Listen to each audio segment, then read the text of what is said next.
Black Star Network is.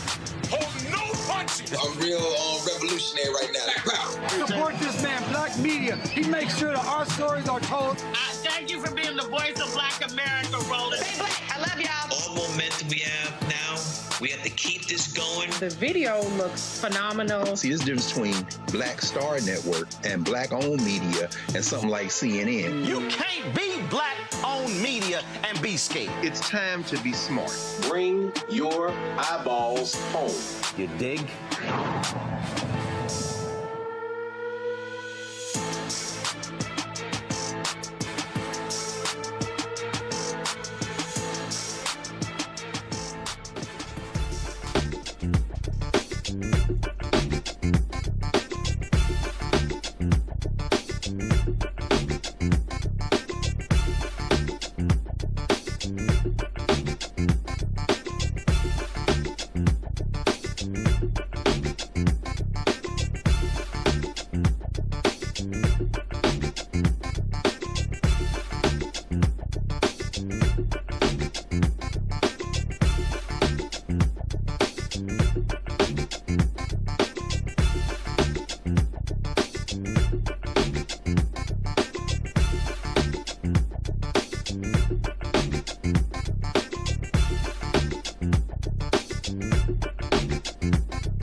Folks, today is Monday, April 6, 2026. Coming up on Roland Martin Unfiltered, streaming live on the Black Star Network.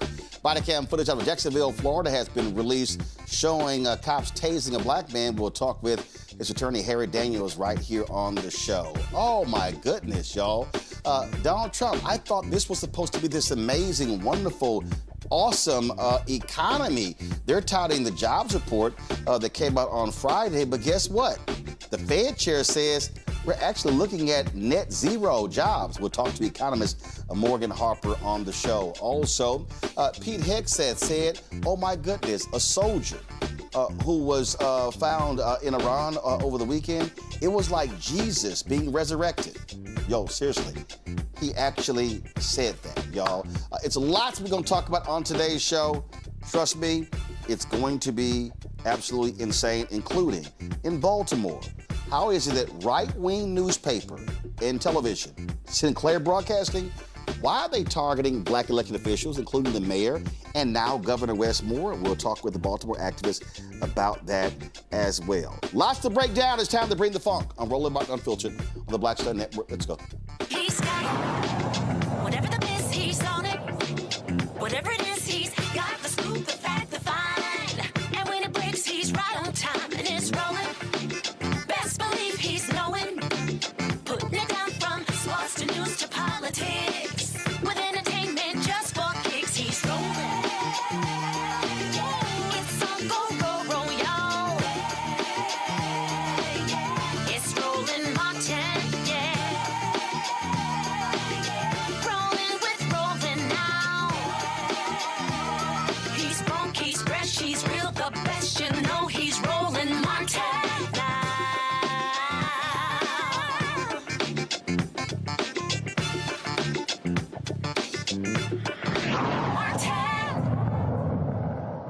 Jacksonville, Florida Sheriff's Office getting called out for police brutality after the arrest of a black man. The body cam footage has been released. This is what Dashaun Williams looked like after he was arrested in November. Yeah, this is the photo. Civil rights attorneys Ben Crump and Harry Daniels plus Gerald Griggs are investigating what they call a troubling pattern of excessive force by the Jacksonville Sheriff's Office. Now, check this out. The body cam footage of the arrest of the 24-year-old Dashaun Williams, of course, has been released. In the video we're about to show you, officers are using a stun gun and repeatedly beating and kicking Williams. Williams was one of 4 men arrested as a result of a months-long drug operation. Attorneys say that no matter the charges, no one deserves to be treated like this. We're going to warn you, folks. The video is extremely hard to watch. Total time is about 16 minutes. We're not going to play all 16 minutes, but you're going to get a sense of what actually took place. Here we go.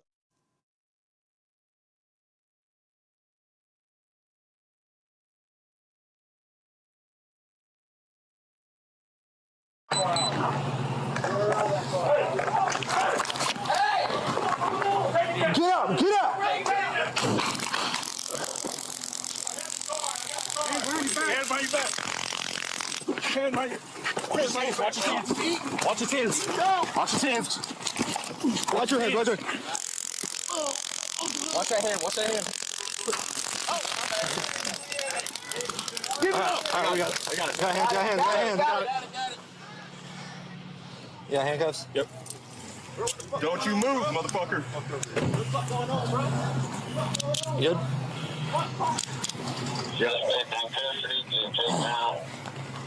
Roll to his right, roll to his right, and we'll search for guns. Have your neck. Nice job, guys. Rescue? Yeah. Call your medic up here, or they're standing by right now. He is clear. Is this car clear? What contact? It's clear. I cleared it. Man, just want to say nice on top of it. You the trunk pop? No.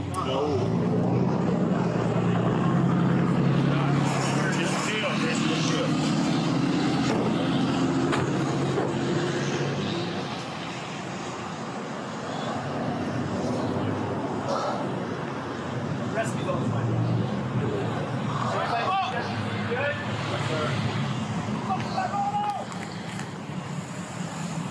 Don't even think about it.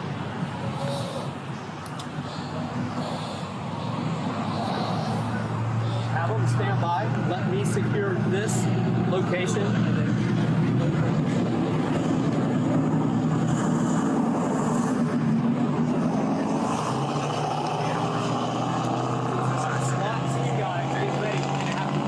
He's back inside the conduit. JSO. Nobody in All JSO dudes good? Harry Daniels, who's attorney for Dashaun Williams. Harry, glad to have you here. The contention that you and Ben Crump make, and Gerald Griggs, that is, this was excessive force? Absolutely. It was not just excessive. It was unlawful force.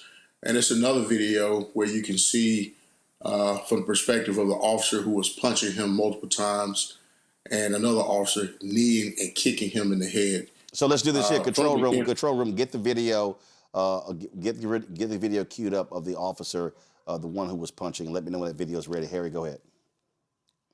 Yeah, from my stance, that Dashaun never resisted. He complied.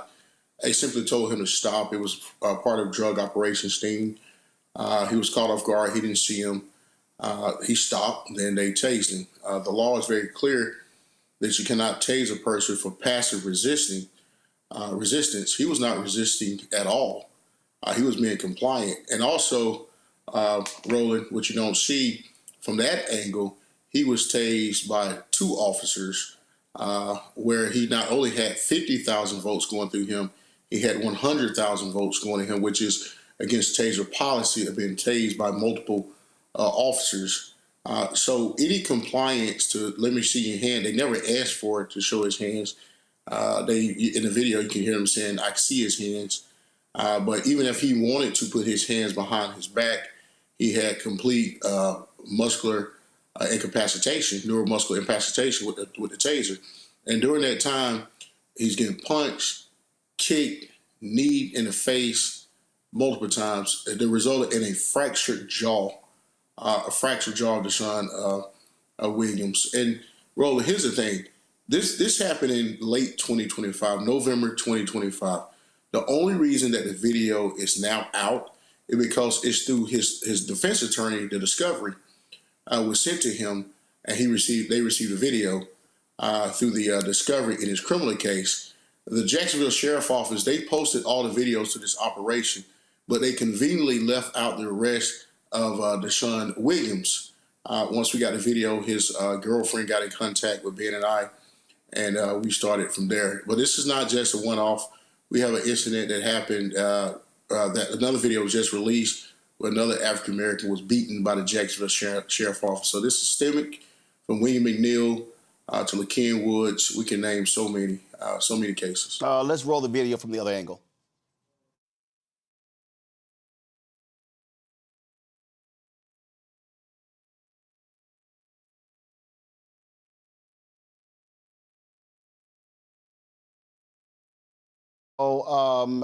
Keep the video rolling here.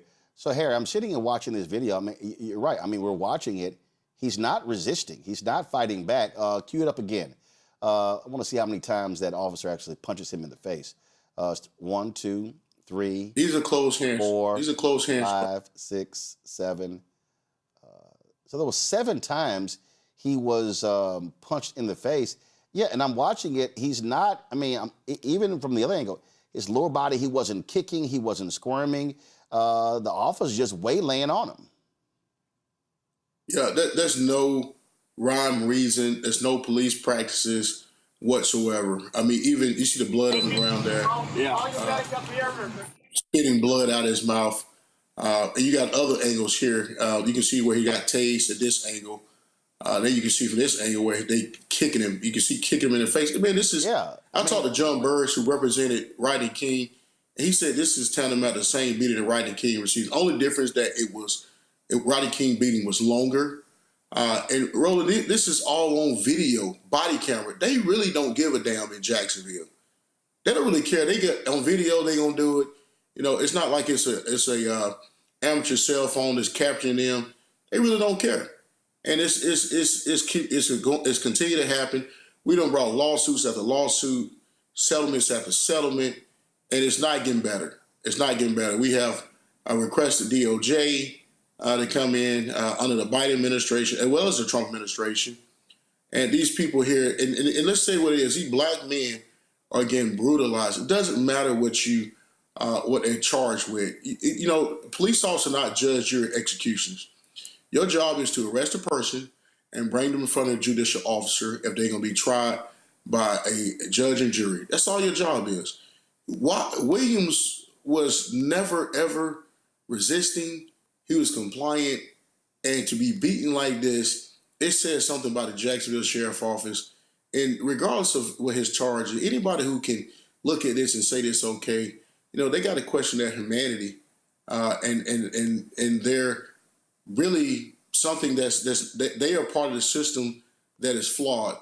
And, you know, we got cases after case in Jacksonville, and I appreciate you for illuminating these things, but, you know, something has to really take place here in Jacksonville. Civil rights activists, protesting, marching, you know, we calling for it, boycotting, whatever is needed in order to deter this, voting, get this sheriff off of office. He's a black guy. T.K. Waters, he's a black sheriff, and he sit and watch his deputies terrorize and beat the hell out of the black citizens of Duval County. All right, then. Well, we certainly will follow this case and see what happens next. Harry Daniels, I certainly appreciate it. Thanks a lot. I appreciate it, Roland. Take care. Have a good night. All right, folks. Got to go to break. We come back. More to discuss. Lots to break down, including how quiet are those black MAGA people? Remember how they were touting how amazing Donald Trump is for black people? Well, we're going to show you the Trump budget cuts, what they want to do. And trust me, what did I tell y'all? Defunding Black America? It's exactly what their entire focus is. You're watching Roland Martin Unfiltered on the Black Star Network. Why does it feel like we're going backward? Voting rights under attack, schools stripped of funding, black history erased. This is the Trump MAGA agenda. They want to take us back.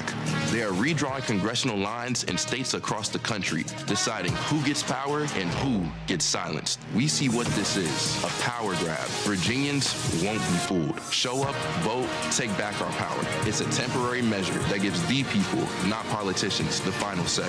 Vote yes by April 21st. Protect your mind. I love you, son. And your mother. More than anything. And I'm gonna keep doing the best I can to prove it.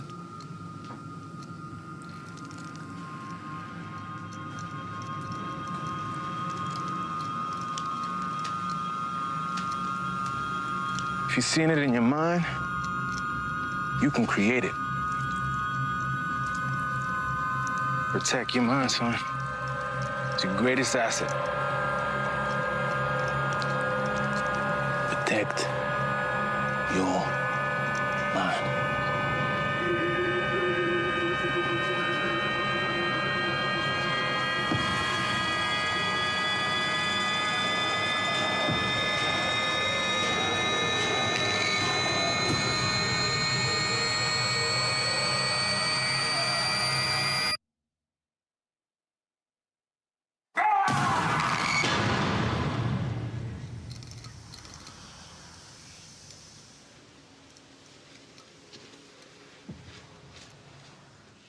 What's up? It's Talib Kweli. I'm CEO. This is the Black Star Network.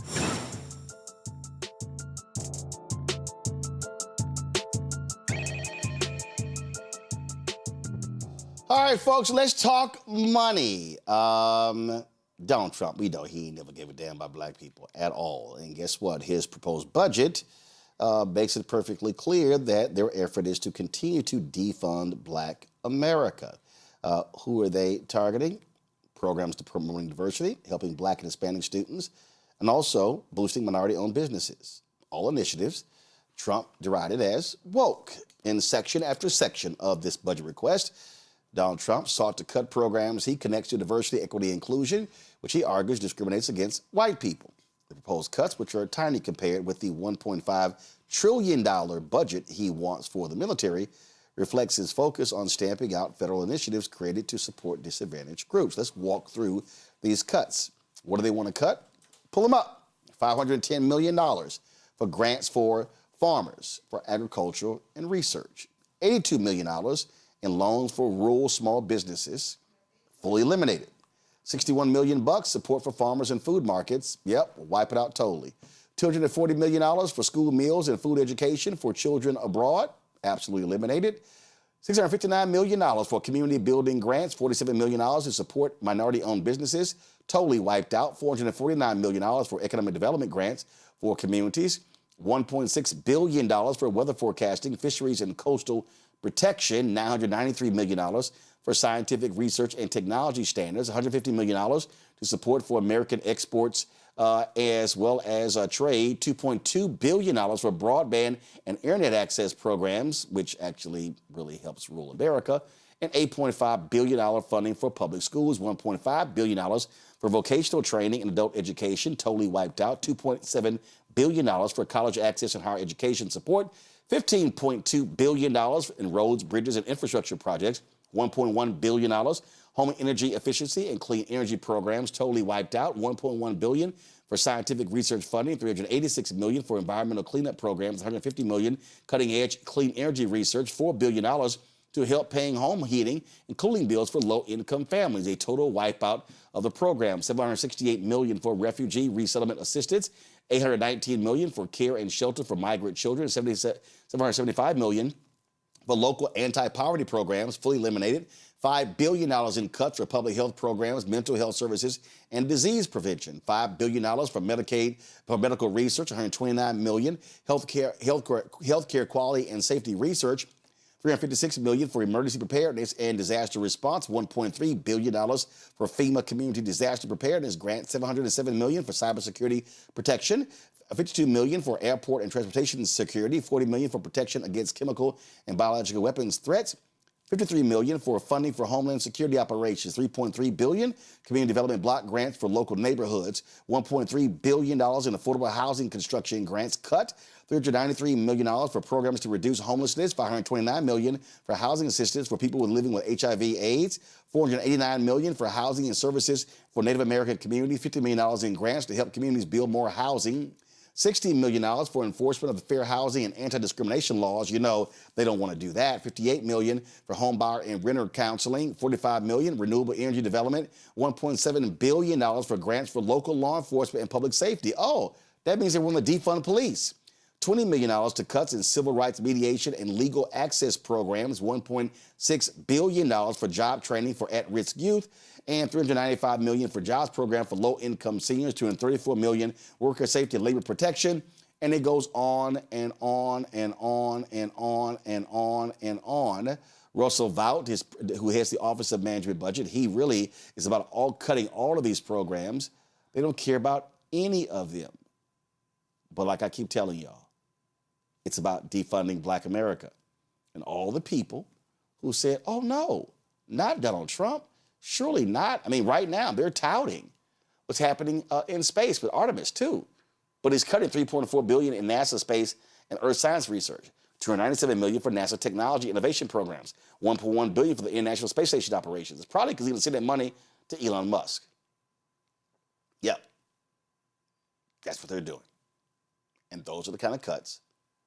And if they get their way. Now, remember, this is the budget coming out of the White House. Congress appropriates money, all right? And so remember, how it all works is that the House, the Constitution states that any bill dealing with money begins in the House. I can guarantee you these House Republicans are not trying to cut all of that because especially when it's about broadband, rural communities, oh, they love that when it was in the bills passed by President Joe Biden. But you now see how they operate. You see how they don't care. And see, you make these kind of cuts, mind you, he wants to make these kind of cuts, but then he wants to increase the Pentagon budget for the first time over $1 trillion. He wants the Pentagon's budget to be $1.5 trillion. No country spends close to that on defense. It shows you the priorities of this thug in chief. Bring my panel right now, Dr. Omekongo Dibinga Sr., Professor of Lecture, School of International Service with American University. He joins us right now. Glad also, he of course is the author of the book, Lies About Black People, How to Combat Racist. Thelma Anderson is the creator of the Public Opinion Court. She's also author of Shut Up and Prosecute, joining us out of Dallas. Show the book. Yeah, there we go. All right, there we go. Dr. Zachary Kirk, educator, content creator out of Atlanta. Glad to have all three of y'all here. Budgets reveal the priorities of the people that present them, Omekongo, and it's perfectly clear. We see where Russell Vought and Donald Trump are coming from when it comes to this budget. If it's black, if it's minority, it's got to go. It's got to go, period, bottom line. And it's so frustrating when you talk about, where are the black Republicans? Where are all the Trump supporters? This man is destroying every aspect of areas that affect our community and the nation. You mentioned the internet and how that's especially something that's important in rural areas. You talk about the cutting from the police and law enforcement. This guy wants, one of the things I posted online the other day was you can't protest to free Palestine when you're broke, when you're running from ICE, and when you're fighting, what this government is doing. This guy wants to make it impossible for anybody who is not wealthy to be able to function. They want them to have every aspect of dependency on the government or the Trump administration possible, so they want to cut access to everything. Where are the black Republicans? Where are the white Republicans? Where are the evangelicals who talk about, feeding the poor and clothing the, those who don't have clothes and all of that other type of stuff? Like you said, you show what you value by your budget. Show me what your budget is, and we show you what you value. So really, at the end of the day, I think that some of these black Republicans, they still feel like they're going to get over in some way, shape, or form.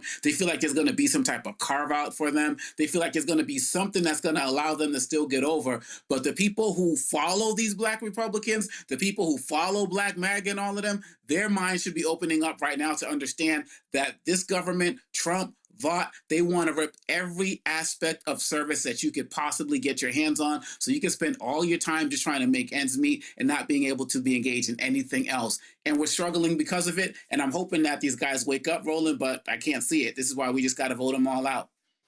But it's not just them, Thelma. I mean, you've got a lot of these FBA ADOS folks who love having all the smoke for Democrats, mighty quiet on these cuts. They have no choice but to be quiet, because to me, and I'm pretty sure to every other American that has common sense, it's very clear that Donald Trump is not only clearing the way to legally discriminate against not only minorities, but based on race and gender. He's clearing a way to continue to drain the swamp. This is a very clear segue for him to continue to steal from the American taxpayers, the ones that are actually doing and enriching the country, by him enriching himself in moving funds away from necessary programs that have been here and been funded for decades and decades, and using it as an excuse to continue to funnel and enrich himself, enrich his friends, enrich pedophiles in this country by starting a baseless war. Why else would you increase a budget to $1 trillion for domestic, and you're taking away from the actual individuals that live in this country and need that money? That is nothing but an excuse to continue to steal. And if these senators and these representatives don't stop this, they're going to have an even harder time when we're talking about the midterm election. Absolutely. Zachary?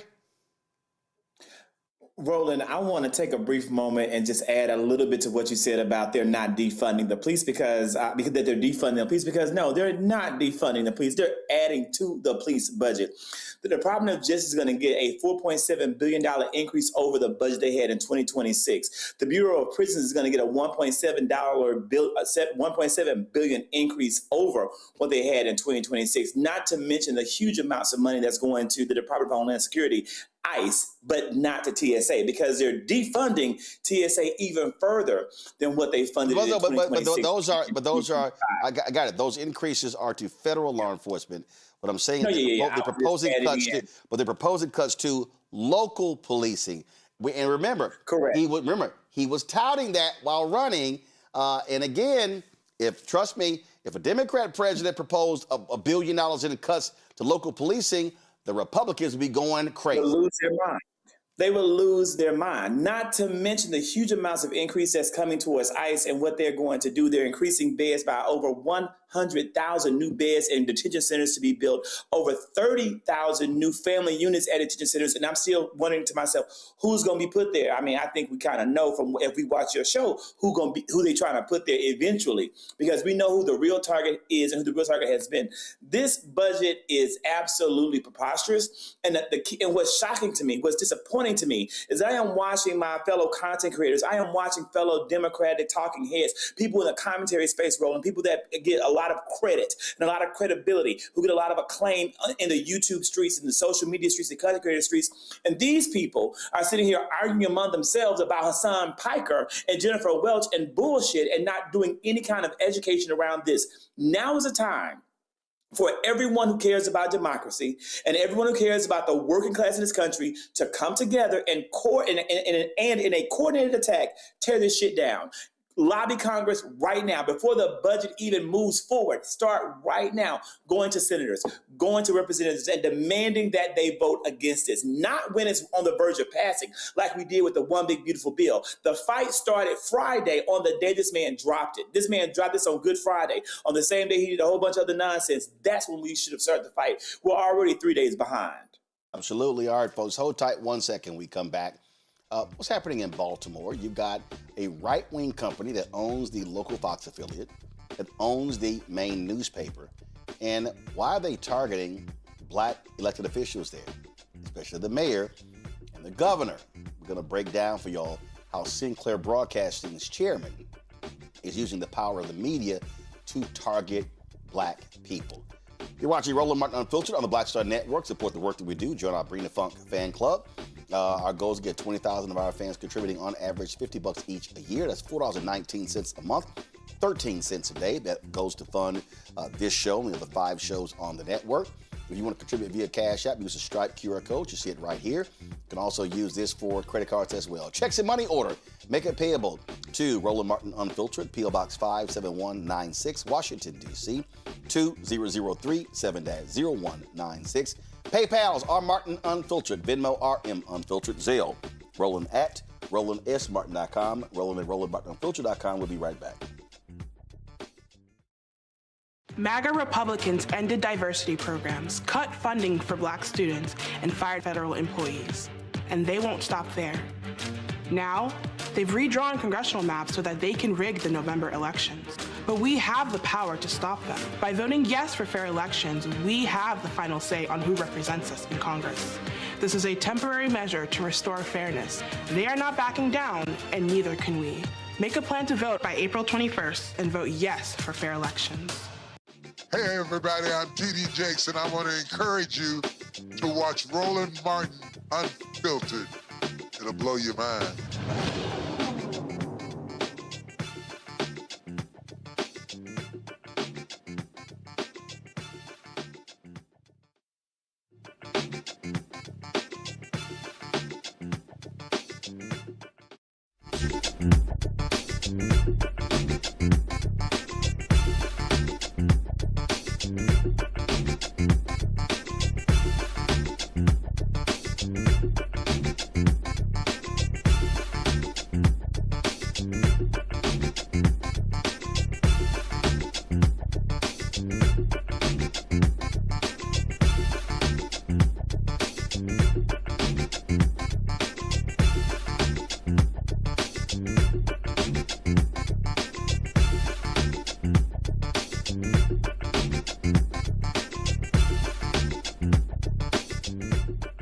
You've heard me say numerous times why the media is critically important, the role the media plays. I've always said for a long time, the media can build you up and the media can also tear you down. We're now living in a very unique world in terms of how right-wing folks are looking to control the media, how they're looking to dominate the media landscape. We see right now how Elon Musk purchasing Twitter, how he is using Twitter to drive right-wing hate on that particular app. In fact, Nate Silver, who covers a lot of politics, he put out a tweet talking about these are the Twitter accounts with the most engagement so far in 2026.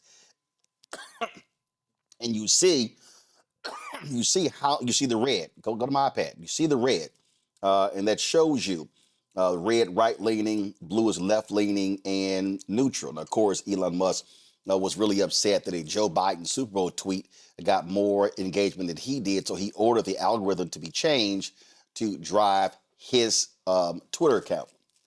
And, so you see right here how they are all echoed. All of these right-wing folks, you see how are they built up and how they're echoed. Then, of course, you now have the Ellisons who purchased Paramount, who also just closed a deal to get Warner Discovery. And then, of course, we can, obviously, you look at Rupert Murdoch's and Fox News, Newsmax, Salem Radio. Then, of course, we look at the Nexstar deal. They're trying to get Tegna, Sinclair Television. They own a number of local stations all across the country. The chairman also was involved in the buying of the Baltimore Sun. Now, keep in mind, he doesn't have any official role at the Baltimore Sun, but doesn't mean he doesn't run and control the Baltimore Sun. And he does. And what has been happening in Baltimore, he has been using the Fox affiliate and now the Baltimore Sun to specifically target African Americans. David Smith is from Baltimore, and he believes that he's really representing white Baltimore, and he frankly believes that black folks have too much power there in Baltimore. Now, you won't hear him say those things, but you have an absolute right-wing agenda that's taking place in Baltimore as we speak, and he is using the media to go after as many people as possible. They were attacking Mayor Brandon Scott all throughout the election. He won in huge numbers. They couldn't stop that. And so you see what's going on. Now, Semaphore reported this today. They're exclusive. Maryland's biggest newspaper is going after the governor's 2028 campaign. So when you see this story, it says the owner of Maryland's biggest paper and TV stations is keeping close tabs on his outlet's investigation of the state's governor. In recent months, the Baltimore Sun has brought on a team of investigators from sister television station Sinclair to comb through Governor Wes Moore's records as he seeks re-election and eyes a potential White House run. Now, what's interesting is they report that they sent some emails emails and letters to Governor Wes Moore's team asking for them to respond to a number of issues, including the governor's service in the Army, the basketball scholarship he had been offered, and other questions. Then they got frustrated with them not wanting to answer. So it says, so one of the investigators, Drew Sellens, fired off a note to the governor's communications director, David Turner. And then it goes on to say, blah, blah, blah, blah, blah, and hard-hitting. Well, but what happened was they were all on this email. It says the Sun's investigative team was thrilled with the email. That's a hammer. Sean Lawler, another investigator working on the Sun project, responded, accidentally including Moore's team on the reply. Minutes after the note was sent, several email addresses attempted to recall the unseen Lawler's email. Too late. A feature in some email clients. But here's what's interesting. One of the people trying to recall the email, David Smith, the owner of the paper, who had not been visibly included on the original emails, according to a copy of the request shared with Semaphore. Davon Love is the Director of Public Policy, Leaders of a Beautiful Struggle in Baltimore. He joins us right now. Davon, quite interesting what was happening there. Again, the local Fox affiliate was attacking the mayor left and right in the last year before he ran for re-election. They were going hard. They were supporting other candidates against him. He crushed all of them. Crime has dropped. Huge reduction there. We see all sorts of things. But if you look at the Fox affiliate, as well as the Baltimore Sun, you swear nothing good is happening in Baltimore. This is a direct targeting of black leadership by the white-owned conservative Sinclair Broadcasting, David Smith. Yeah, and thanks for having me on, Roland. I think it's really important to have this conversation. If I can just lay some groundwork, right? Because I want to talk, and you covered when Marilyn Mosby was being targeted by the Department of Justice, right? And it's important for your audience to note that the importance of going after Marilyn Mosby, right? She was someone who charged the officers that were involved in precipitated the killing of Freddie Gray. But she also, her and I worked on a piece of legislation that vacated the convictions of those for whom the testimony of corrupt police officers was the basis of their conviction. And so that was something we worked on in 2019 that passed, right? She also decided to not prosecute low-level marijuana convictions. Those are the examples of the kinds of policies that recognize the way the criminal justice system has been targeted towards our community. They recognize that. That is a policy agenda that they are against. And so we saw, vigorous media coverage. And there's a book by a brother named Derek Musgrove, Rumor, Repression, and Racial Politics, where he actually documents the interplay between right-wing media and Department of Justice prosecutors, right, who typically put out stories, right? So what they actually convicted her for was mortgage fraud, right, which, given the way that it happened, is something that most people do all the time, right, that people aren't prosecuted for, and taking her own money, right, with the guise of corruption, right? Because in a society structured on racism and white supremacy, our collective consciousness is conditioned to see Black people as inherently prone to criminality, right? So those stories, putting them out over and over and over again, create a context where our own community questions the legitimacy of those that are in elected office. And so it wasn't about corruption. That wasn't the political purpose, right, of what the coverage of her was about. It was about going against an agenda that challenges racism and white supremacy in the way that is weaponized against the criminal justice system. So if we go to today, right, and you mentioned the current mayor, Brandon Scott, for whom David Smith, who's executive chairman of Sinclair and owns the Baltimore Sun, he doesn't control the mayor. And one of the key parts, and it's important, you laid out, David Smith as an extension of Donald Trump. In 2018, he actually said explicitly, publicly, that his job is to carry Trump's message into people's homes. He owns 40% of those local news companies. And it's important for people to be clear that that is a particular kind of pernicious propaganda. It's one thing for people to seek out media where they're having political conversation, like platforms like this and others. But when you talk about local news, people going, they're getting up in the morning, they getting their kids up, they playing in the background, those stories come up. Or they're at home, at night cooking dinner, they got the news playing in the background. So there's a really pernicious kind of propaganda that local media is capable of that David Smith is using as a part of his political agenda. So against the current mayor in Baltimore, one of the most important things that the Scott administration has done is, at the same time, law enforcement says that there is a shortage of law enforcement officers. There's been this historic decline in homicides, non-fatal shootings, and many other categories of crime. What he has done is invested an unprecedented amount in community-based organizations, particularly community violence interrupters, We Are Us, Tendaya Family, the Peace Team, right? Challenge to Change, a variety of organizations, around the city, who many of them networks of formerly incarcerated folks who can go out and to address, these conflicts before they happen. That it has been investments in those kinds of organizations simultaneous to a police shortage that demonstrate that in order to get public safety, law enforcement is not to be central to that. And that goes against a very fundamental right-wing policy position, right? What David Smith wants is propaganda that forces people to believe that diminishing law enforcement undermines the capacity for our communities to be safe. And Baltimore has demonstrated the opposite. Well, to your point, I'm going back to the SEMA4 article. Pull it up. It says here,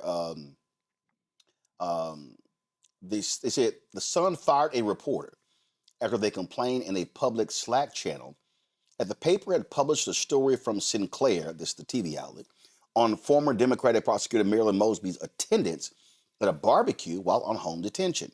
The Sun reporter, Madeline O'Neill, said the story was old by the time it ran in the paper and it was missing crucial information. Quote, the story was already several days old on Friday and running this incomplete version threatened my relationship with the source, O'Neill said, according to Slack messages shared with SEMA4.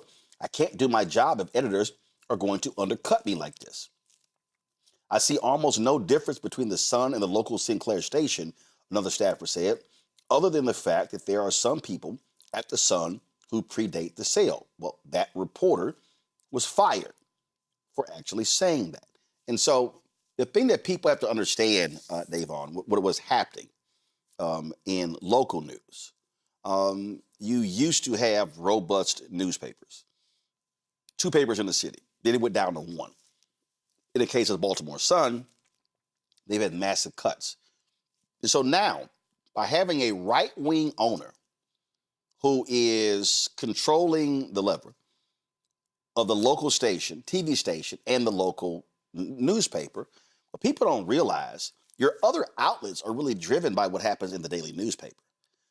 And so, your radio stations, I can tell you, I worked in radio in Dallas. Well, what happened is the Dallas Morning News and the Fort Worth Star-Telegram were essentially all the stories done on local radio. We would just rewrite what was in the newspaper. The local TV stations do the exact same thing. And so this is how David Smith and Sinclair are using their power to try to target folks. And they created this investigative unit claiming to focus on public corruption. But they're focusing on all these other cultural issues like tampons in school bathrooms. This is a right-wing agenda that they imposed on their local TV stations, and he's doing the exact same thing with the local newspaper. Yeah, and one of the things that's been central to their approach has been the way they cover crime. And of all the things that I'm going to say, this is, I think, the most important thing that I'm going to say, in this conversation, is that societal anti-Blackness and the way that it operates is that stations like Fox 45 and the Baltimore Sun will report on individual instances of extreme acts of violence, right? So, and they're actually focusing a lot on youth. So they focus on an individual instance of a young person that commits a violent crime. And what they do is that they play those stories and talk about those cases over and over and over again. What that does is that it creates a context where those that are consuming the information then assume, oh, this must be rampant, and that there needs to be more policies to be harder on those that are committing crime, and that those that are interested in reforming the criminal justice system are okay with people committing violence, right? That is the narrative. That's a centerpiece of Sinclair Broadcasting's propaganda. And so what has happened, in fact, one of the things that I've been working on is pushing to change a practice in Maryland that automatically charges youth as adults. So, and incidentally, the Maryland House of Delegates just passed the final version of the Senate pass, which modifies, right, the way that young people were automatically put in adult prison, where many of them spend on average 180 days in adult prison. 85% of them are way back down to the juvenile system, where they get access to education and mental health services, where when they're in adult prison, they get access to none of it. And that was difficult for us to move because the Sinclair Broadcasting, Fox 45, the Baltimore Sun are vehemently opposed to it and put out propaganda that says that those of us that support the policy change of making sure that all of our young people start in the juvenile system where they get access to services and stuff, that they characterize that as being okay, as being complicit with harm, with people who commit harm. And the policies that we pursue don't impact the ability to prosecute young people that cause extreme harm. Well, this is about the... Yeah, it's the framing. And look, I mean, this is taking a page out of Rupert Murdoch's The New York Post. It's exactly what they did. I mean, so their whole deal was they focused on the sensational, it was on the crime, it was on the victim, and they still do it to this day. And again, that's right. And so what we have to understand, which is why I'm always saying, why you have to have Black-owned media, how we also have to support Black-owned media. You also have in Baltimore, they created this nonprofit newsroom. What was the Baltimore? Was it the Baltimore Bee? Baltimore Banner. The Baltimore Banner. Baltimore Banner. Mm-hmm. Trying to establish itself. But the reality is, the Baltimore Sun has been the dominant paper there for a very long time. But again, what folk have to understand is that what the right wing realizes, it's called mass media for a reason. There's a reason they want to control the information sources. There's a reason Elon Musk said, if we take over Twitter, Larry Ellison buys TikTok. They will pimp Mark Zuckerberg any way they want to, so he will bend over to whatever the right wing wants. And so now you got Facebook and Instagram. And so now you have the 4 dominant social media platforms, and they can reconfigure the algorithm any way they want to. There are people who are on TikTok who are saying, oh, my content is being censored. All of a sudden, my stuff is not showing up. Stuff is being deleted. And so it's mass media. When you have the ability to reach the people and talk to them in a way and reach them in large numbers, you can now move and persuade them wherever you want to. That's exactly what they are doing. And what black folks in Baltimore need to recognize is what is going on there. And that's when black people have to say, no, we're not going to buy the Sun. We're not going to watch that Fox affiliate. And by the way, if anybody out there, if you are advertising on those platforms, we ain't spending any money with you because the owner is anti-black. That literally has to be the response. We must be supporting black-owned media or other independent media, but also saying to those outlets, you're targeting us, we're going to target your pocketbooks too. Yeah, and I want to pick up on the point that you raised about the way that they impact the larger media ecosystem, right? Because there are ways that then other media outlets will follow their coverage, right? Because they have the newspaper of record, right? Because they have an affiliate that does a bunch of like in-depth commentary, right? And so I think, and so I'm going to give a couple of examples I think are important, like things that seem innocuous, but have a political agenda behind it. One of the things that David Smith worked on was a ballot question, right? And he funded, there's this group called Peace. So it's led by a brother who's a black Republican, right? Young, brother about my age. And so he put, several hundreds of thousands of dollars into a ballot question that would have reduced the size of the city council. Now, on the face, the rhetoric that they put out is, well, if you reduce the size of the city council, then you're going to get more efficient city services, right? That they're going to be more responsive, right? This was the argument that was put forward by the organization that David Smith personally, so not in the capacity of Sinclair's Baltimore Sun, but personally invested in that ballot question.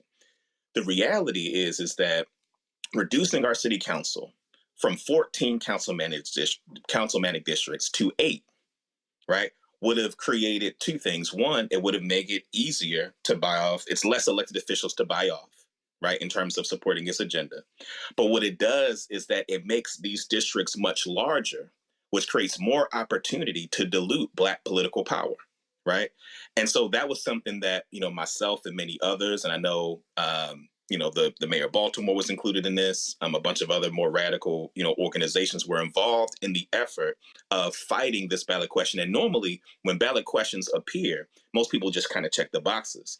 But there was an effort to challenge questioning. And unfortunately, it's a 2024 election where we won, where we were able to defeat that ballot question.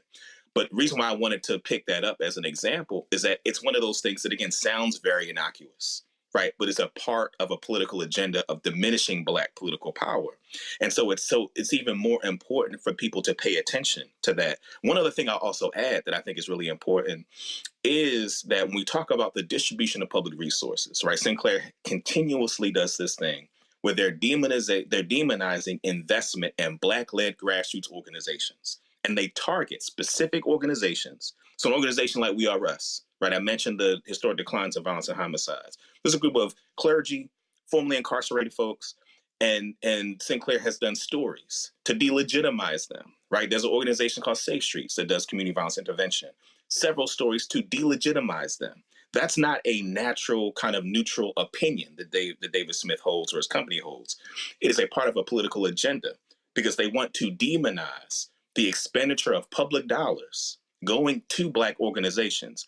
And when you demonize those as inherently criminal, the ways they've gone after the mayor, right, and tried to deem expenditures that the mayor puts out, particularly MONSE, which is the Mayor's Office of Neighborhood Safety and Engagement, which is kind of the violence prevention hub that was created under his administration, and demonizing and criminalizing that. And unfortunately, Sinclair Broadcasting has the help of our state's attorney, Ivan Bates, right, who ran on a kind of corporate, tough on crime, right-wing agenda as kind of a nemesis to the current mayor, right, carrying out and being an exponent of their agenda.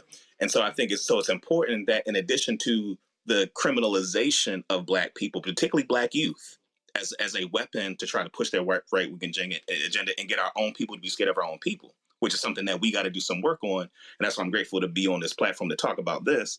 But also the distribution of public resources. Our biggest access to capital is the public sector, right? And if we allow Sinclair through its right-wing media, right? And you actually, I watched before I came on, you were talking about some of the cuts that the Trump administration made. Yeah, I'm always trying to explain. I'm always trying to explain to our people that if you look at contracts for a reason, the reality is African Americans, we're getting more dollars through government contracts than we do from corporate. Black people were frozen out of corporate America for a very long time, and you didn't get your first blacks in corporate America until the early 1970s.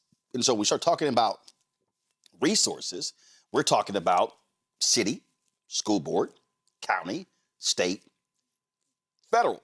So when they start talking about making those cuts, that's specifically harming Black people. This is to your point about that ballot initiative. That was about Black power. That was about Black control. And so a David Smith wants to come in and utilize his millions of dollars and over the media to put his thumb on the scale, really talking to white Baltimore. That's what this is all about. Listen, when Trump's opportunity zones came out, listen, they rigged it to allow Under Armour to be able to. That wasn't meant for Under Armour. It was meant for low-income areas. But these are the games that are often being played, and I need our people to understand why media is so important. I always say, yo, where your eyeballs go. We say, move your eyeballs home. And so I tell folks all the time, when a lot of our people, and again, I have nothing against these other shows. I have nothing against any sports shows, any entertainment shows. Listen, I watch sports. I watch entertainment. I watch fictional shows. But when we as Black people, when we watch more television, more reality shows, we watch movies and all sorts of different stuff along those lines, and we're not watching news shows, we don't understand how we are being targeted and how media is being used to target us. So I bring the panel in here for them to ask questions as well. Zachary, I'll start with you. As I'm listening kind of through everything that you've said and everything that's there, this seems like a really serious situation that's only going to get worse because so much of our media is being controlled. That's being sold off and being controlled. What can we do about it right now to stop it? Me, the people out there, the listeners, what can we do to stop this or have an impact against it? I would say two things. The first is that we need to have in our conversations some really important media literacy, right? Because I think part of the challenge is that many of us don't understand that a lot of the media, even though social media has made it so that smaller platforms are able to reach further, it has also allowed for corporations to have further penetration in terms of their message, in terms of the things that they want to put before us. And so it requires some really important media literacy where we have an understanding of what is the political agenda, right, of the institutions that are giving us news, however big or small the platform is. That helps us to check, to be able to say, okay, this is why we're getting this slant, right? So that's one thing, is that just really those, particularly those that see themselves as like politically engaged, like there needs to be a serious kind of media literacy, right? So that's one thing. The other thing I would also say is that we need, as Roland kind of alluded to, we need to think about how to impact the bottom line of a lot of these companies, right? And so Roland mentioned like advertising, right? And I think that's one way to go. I think we also need to think about like what are some policies that we can implement to impact their bottom line, right? What's some public dollars, right? Or tax breaks that the companies that are affiliated with Sinclair and others, what are the ways that we can impact their bottom line and really force elected officials to take action? Because one of the things that I've been extremely disappointed in is that there hasn't been, many of the major elected officials in our state outside of the mayor of Baltimore. There haven't been folks that have directly gone after and criticized Sinclair Broadcasting, Many of them are afraid or are afraid to, right? It's easier to not to. And so I think a part of, so again, Roland talked about advertising, but we need to get our elected officials to move policies that impact the bottom line of these media companies and the companies that they're connected to. We need to begin to do that so that we're on the offensive as opposed to just on the defensive, trying to mitigate the impact on policy that their media agenda has. The thing is here, when you drive down their ratings and drive down their circulation, you impact their money. And when you also boycott their advertisers, you also impact their money. Thelma, go. Good evening. One question, or not even just a question, a suggestion, because I know one thing we have to do is think outside of the box. We have to beat them at their own game using the turf and their pedigree. So my question is, do you believe that by the government and the city utilizing what they're actually doing in a community on a day-to-day basis, taking that, putting it out on their content on social media, using the content space in order to educate, keep the public informed in a way that they have not, because it's the government and city officials don't believe in utilizing those tools. That way you keep the individuals in your community informed. You beat them to trying to change a narrative, but you also now have created an audience that relies on the updates by hiring investigative journalists to come in to be the media aspect and the media engine that is going to push the stories the correct way before they can, which is going to, one, drive them insane, and two, they're going to be on the defense instead of the offense, and then utilizing that to bring in advertising, because once you get those eyes on what is actually going on through that mechanism and that tool that we have that is so free right now and it's up in the air, you're now bringing in advertising. People want to utilize that aspect, but you're also creating a space where the people in your community know what's going on before they can be lied to. Yeah, so I'll say three things. One, I think that's a really, helpful suggestion. I think that many elected officials, and organizations do have their own channels for putting out content and all of that. And I think there could stand to be more investment in that because as was mentioned earlier, when you think about the algorithms, right, there are ways that the algorithms make it difficult for those kind of messages to get out. So I think the combination of what you suggested and just generally more investment in that, I think is important. Second thing I'll say is, and I mentioned this at the top, there's something more pernicious about local corporate media having a political agenda than some of the broader media. Because when we think about the average person is not paying a lot of this stuff much attention. They're going to work, they're coming home, they might party on Fridays, they might hang out with their friends, right? But the average person isn't paying a whole bunch of attention. And so the platforms that shape the opinions of those, particularly those that aren't super engaged, right, tend to be that they listen to local corporate media, right? Because again, you wake up in the morning, they got the weather, they got the traffic updates, right?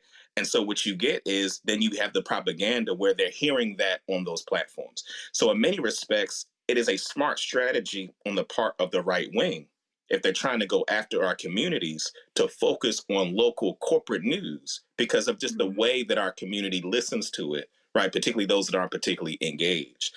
And so this leads into the third thing, which is, I think that's why it is particularly important for us to think about and put out the kinds of content and messages that demonstrate the progress that has been made. I think, unfortunately, what ends up happening, and this is kind of a much larger societal challenge, is that most of the narratives they get about majority Black cities are about oppression, denigration, crime, violence. That is, people are so conditioned into that even when you tell them examples of good things that come out of our community, right, even if it's unspoken, people find it hard to believe, right? So there's certainly a much larger effort, propaganda effort, affirmatively, that our community needs to engage in, So that even when those of us put out content that is possible, we worked on a reparations policy. So I know Roland's familiar with the reparations commission we worked on this past session, but we worked on some reparations for the war on drugs work, right?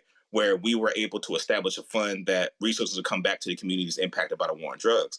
And there are people who they said to us, they don't believe it. Like, even though we got the statute, we can show the bill passed, they didn't believe it, right? So that's a much larger part of the propaganda machine that we have to address ourselves to, particularly as Black people, right? And again, that's to Roland's point, that's a part of why Black media plays an important role, right? Because that's part of the job we got to do, is to demonstrate, here are examples of things that are positive that are happening in our community, and that serves as the basis for how people think about the progress that's been made. Agree. Makongo?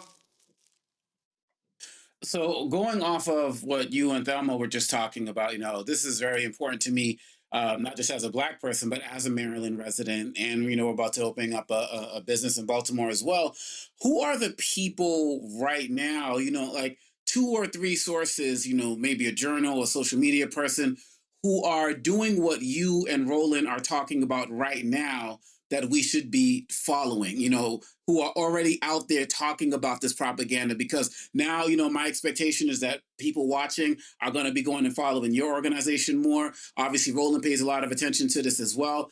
Are there other people who we should be out there supporting, whether it's through social media spaces, whether it's through supporting their YouTube channels, who are out there doing this type of fact checking right now as we start to build this infrastructure that Thelma's talking about?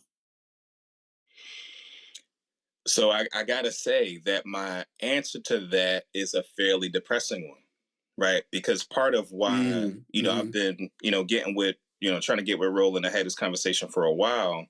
And part of the challenge is that this is not something that a lot of people are paying attention to, right? And in some ways, what has happened, I had a conversation with our mayor a few days ago where he said that part of his experience is that people reduce pushing back against Sinclair to like a personality thing.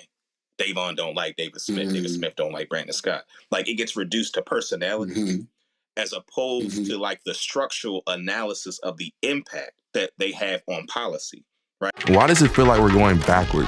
Voting rights under attack, schools stripped of funding, Black history erased. This is the Trump MAGA agenda. They want to take us back.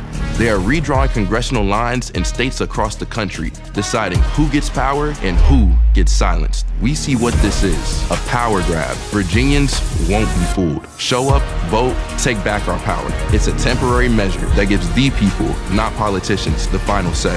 Vote yes by April 21st.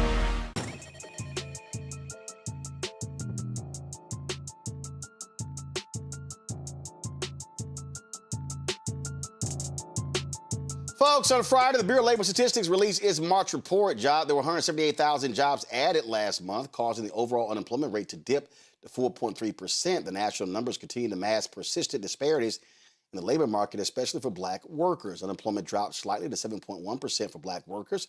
However, unemployment for Black men inched up to 7.3%. But once again, the unemployment rate for Black women dropped to 6.1%. Morgan Harper, the Director of Policy and Advocacy at the American Economic Liberties Project, joins us right now. Morgan, glad to have you back on the show. So here's what I found to be quite interesting, Morgan. Trump was running around taking a victory lap when the numbers came out. But that masked the reality that, frankly, the job market has sucked since he got back to the White House. Yeah, like we've been talking about, there's the top line story, and then there's the story when you dig into the numbers a little bit. And look, I mean, the top line story, job growth did exceed expectations from what a lot of people were expecting. But let's dig in. So, as has been the case for a while, the healthcare numbers continue to drive that growth. We had talked last month about how there was this big strike with the Kaiser Permanente network. That strike was resolved, and so a lot of the boost in the healthcare numbers was partly due to that.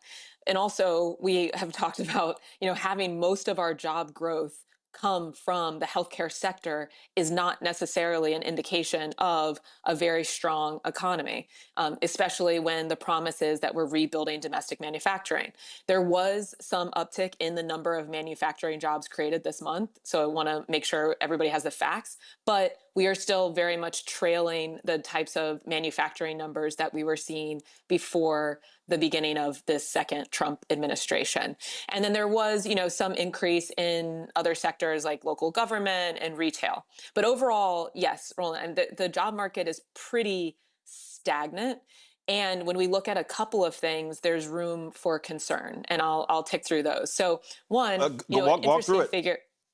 Yeah. So one, interesting figure, and I got to give credit to one of my colleagues at American Economic Liberties Project, Helene Olin, former Washington Post columnist, who put this in a piece in MS Now. So there's this stat around the number of recent college grads that are working jobs that don't require a college degree.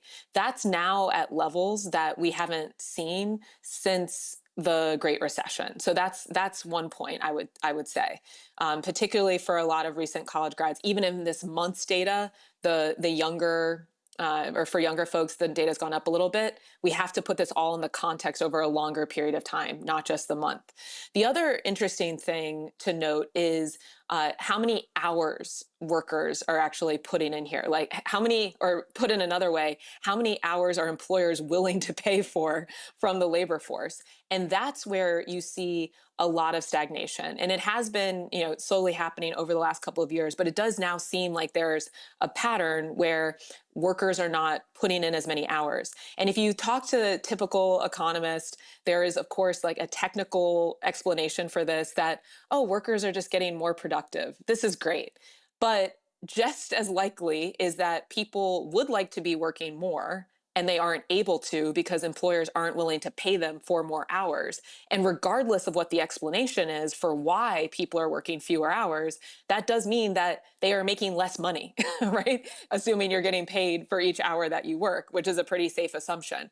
And so, that's something that we have to continue to look at, but it does seem like it's a sign of overall that the economy is just not quite as strong as it might seem from that top line number. The other thing I would note is, again, okay, so let's say we're in a scenario like I just laid out where people are maybe working fewer hours than they would like to from a particular employer. Maybe they're picking up a second job or a third job to make ends meet. And this is where, in certain sectors like restaurant sector, for example, that would be, one where you can kind of plug in, get that extra job, get some hours in for a local restaurant. Well, this is where another element of Trump's economic policy that is harming workers and the overall economic picture is that he is just green lighting a lot of these mergers that are going through. And one merger that has been announced since I was last on and just in the last week or so is this Cisco Restaurant Depot merger. I don't know, if folks have heard about that, but these are two companies that supply a lot of the food directly to restaurants. They are competitors. In fact, Restaurant Depot tends to offer lower prices than Cisco, which is already, a pretty large giant. And so these mergers are the type, they're big, it's $29 billion, the type that, Trump has been cutting deals to sail through when in the Biden administration, a lot of these were getting blocked. And if this one were to go through, then this is almost certainly, you don't have to take my word for it. The Independent Restaurant Coalition has come out saying a lot of restaurants might not be able to stay in business. So again, the delicate, balancing act that a lot of American workers have been doing for decades, but has accelerated over the last couple of years of maybe trying to have multiple jobs, like the different avenues where you would be able to pad wages if they are stagnating a little bit. One of those outlets in restaurants could be threatened through those policies. And then the final point I'll make about the overall picture here is how far each dollar that we're earning is going. And this is something we've talked about, but prices. Now, one of our sister organizations, Groundwork Collaborative, put out a report showing evidence of, as we've talked about, corporations price gouging because of this tariff environment. Even if, the tariffs have been found to be illegal, we're not clear on how prices will actually change or if they will at all, if companies have already raised them. Why lower them when we don't have anywhere else to go? So that's something for us to look at. And then the other thing I would note, in addition to the gas prices going up, which I think a lot of us are already feeling, how the issue with the Iran war might impact utility costs. The fact is a lot of electricity now is generated based on natural gas supply. Natural gas is very much tied up into what is going on with the Strait of Hormuz situation. And if that isn't resolved pretty quickly, then we could also see a spike further spike. Utility prices have already been increasing, but that could lead to a further spike based on, the international situation. And so, overall, I would say that this is still a very tenuous situation.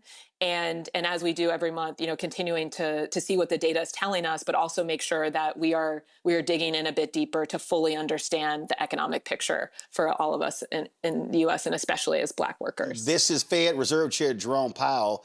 This is probably a great reason why Donald Trump hates him. Listen. The thing that I think good number of people on the committee are concerned about is just the very, very low level of job creation.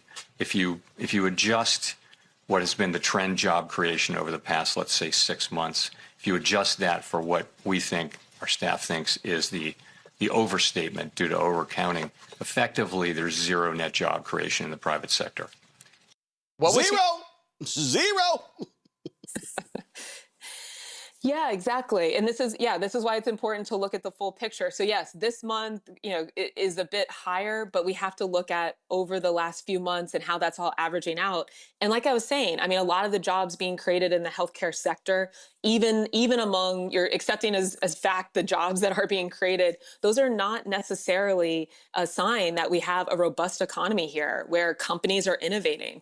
Quite the opposite, right? If most of our job growth is coming from the healthcare and social service sector, and it's also not that many jobs, then I agree. Not that Jerome Powell's looking for my validation, but I agree. I do not think that this is a sign that all is well. In fact, quite the opposite.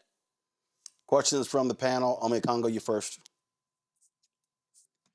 So I originally wanted to talk to you about where you see the future is going as relates to Iran and this war, and you kind of mentioned that as relates to energy costs. But I actually want to ask now, because I just taught today up at school, what are your thoughts about the current graduates coming out of college in the next month or two, and the next 2 years, 1 or 2 years, as it relates to future college graduates? Like, given the picture that you just painted, it just seemed really bleak. What are your thoughts about them, advice for what they should be looking at?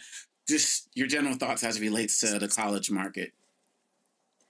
Yeah, I'm glad you asked this question because, I do a lot of student talks, and last week I had several. And one of the questions I got from a student at the Columbus College of Art and Design, one of our local colleges in Columbus, was, I'm scared. What are we doing? And I asked him, like, well, what makes you scared? And he was like, because it just seems like everywhere we turn, there's layoffs and no industry is safe. And I had to be honest. It's like, yeah, that's real.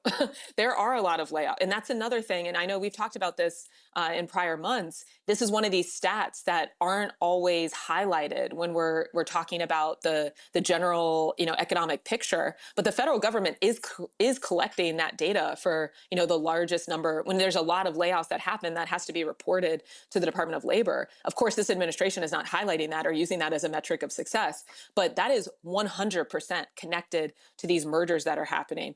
All of the data evidence bears out that merging companies very likely to then lay off workers. It's this BS explanation about, we're creating more efficiencies. Well, efficiencies for whom?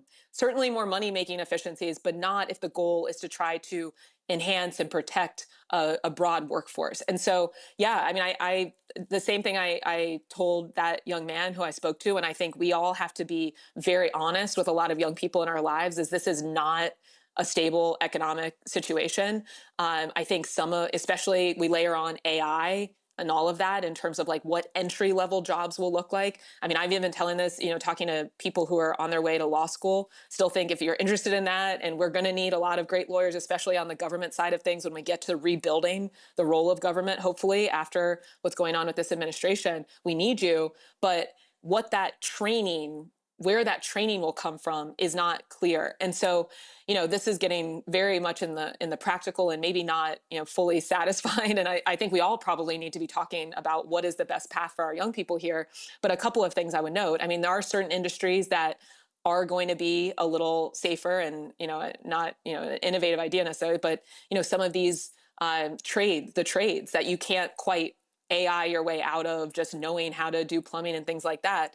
But for folks who are taking the non-trade, maybe, entering more of a collegiate environment, I think that young people need to be really aggressive about figuring out what they want to focus on and try to focus and specialize pretty early to be able to make their case for different institutions as to why they should hire them and spend those resources that are probably going to be very limited, the amount of spots they have for recent college grads to enter. So that's very practical advice I'm giving to every young person I talk to is like, even if you're not 100% confident in the thing you think you might want to do, fake it.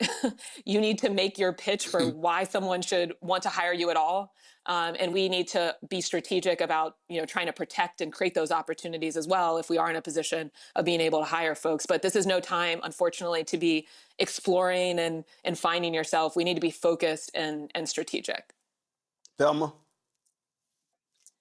With the recent layoffs at Oracle, I want to get your opinion on what are the implications that you can offer some kind of insight on, because we saw that they laid off about 30,000, if not more, of their employees. But we also saw that they are now applying for like over 2,500 in HB1 visas. So I'm saying, like, if y'all are laying off Americans, but you're going over here to get these HB1 visas to bring people from international over, what does that say about the government allowing this to happen? Exactly. And, I was listening into the prior conversation about narrative. I think we are in a narrative war on some of these issues too, and calling out the contradictions, just like you said it, is like, this administration is supposed to be about building up American workforce, manufacturing, high-tech, innovative industries.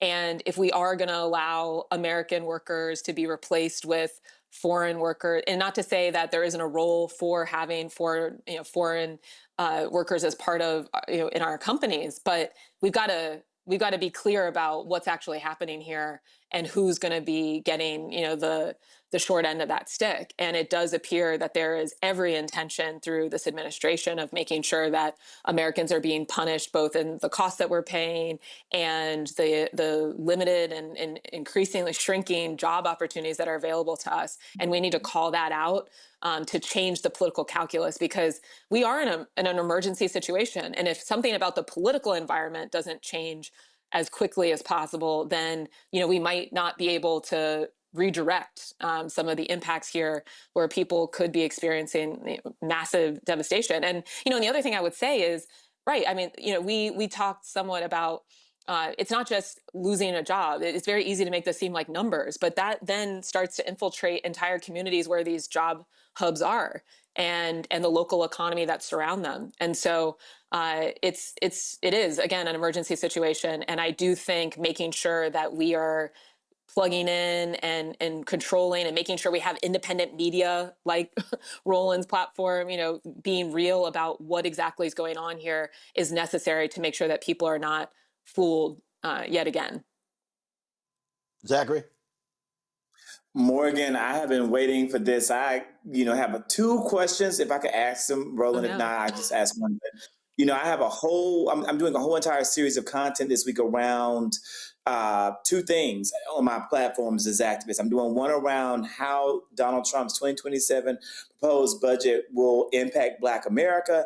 And I'm also doing one around this really great article that was published by the Griot on this past weekend, or I saw it this weekend, that talks about we are officially in a Black recession. My question number 1 for you, Morgan, is do you agree with the Griot based upon the data that came out that we are actually in a Black recession, that if you had probably read the article, giving you some brief summary, is that Black unemployment has climbed up to 7.7%, between 7.5 and 7.7% in 2025, a rise that definitely would signal a recession for our community, as well as all the cuts that are being made systemically to grants and funding from this administration that would benefit Black America. So do you think that we're in a recession?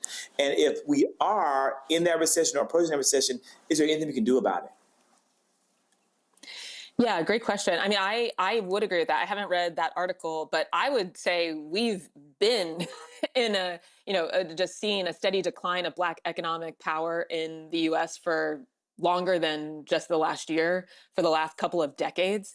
And a lot of those dynamics are being accelerated because, as we're seeing with the unemployment numbers over the last several months, the overall unemployment maybe is holding steady or lower, but we're seeing increases in Black overall unemployment, men, women, et cetera. And so that's just indicating a disparity, but the disparity already existed. And so, yeah, I do agree that we're in a recession. What we do about it, you know, I mean, I think it's going to be tough to do much, like I was saying to responding to one of the prior questions, unless we get more political power. And so I do think that's one of the conversations that we need to be honest about. And Roland, I think this is, you know, something that came up when I was there for the State of the Union discussion about what we mean when we say building Black economic power and for whom, and working together on a strategy that is not just about making sure that a few of us succeed, but the broader community and businesses of all sizes across the country. We, I think, gave up a lot of power in being content with just a slice of the pie, even if it wasn't going to necessarily extend to the community as a whole. And there's no room for that. So, you know, for example, how are we thinking about the elections that are coming up and the political messaging that is going to be coming up through some of these candidates? And it is not going to be enough to say or pay lip service for any of these candidates, or we need to make sure that it is not enough to say, oh, yeah, I care about Black people. Oh, yeah, we're going to put something about Black contracts important, but just like throwaway language in one of these platforms. We need to be dead serious and specific around what we mean for someone to earn our vote, to be one of these candidates for president in the midterm elections, and not let people off the hook. Because I am very, very concerned that, again, I mean, I don't know that we can come back from the level of vulnerability that is now infiltrated our entire community and is accelerating in this administration. Well, this is supposed to be the golden economy. That ain't happening. It ain't even silver or bronze. It's more like tinfoil.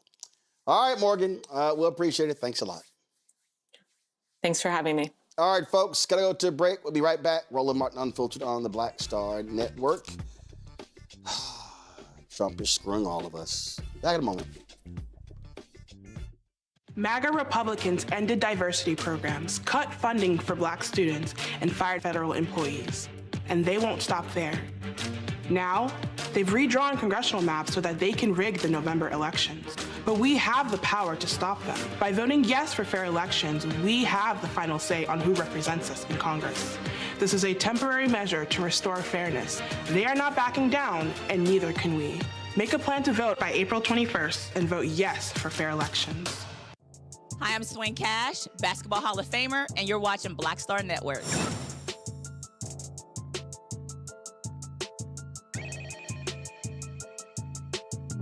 Folks, time for Black Star Network headlines with Brittany Noble. Tennessee Governor Bill Lee, a Republican, signed a bill into law that makes it easier for people with felony convictions to have their voting rights restored.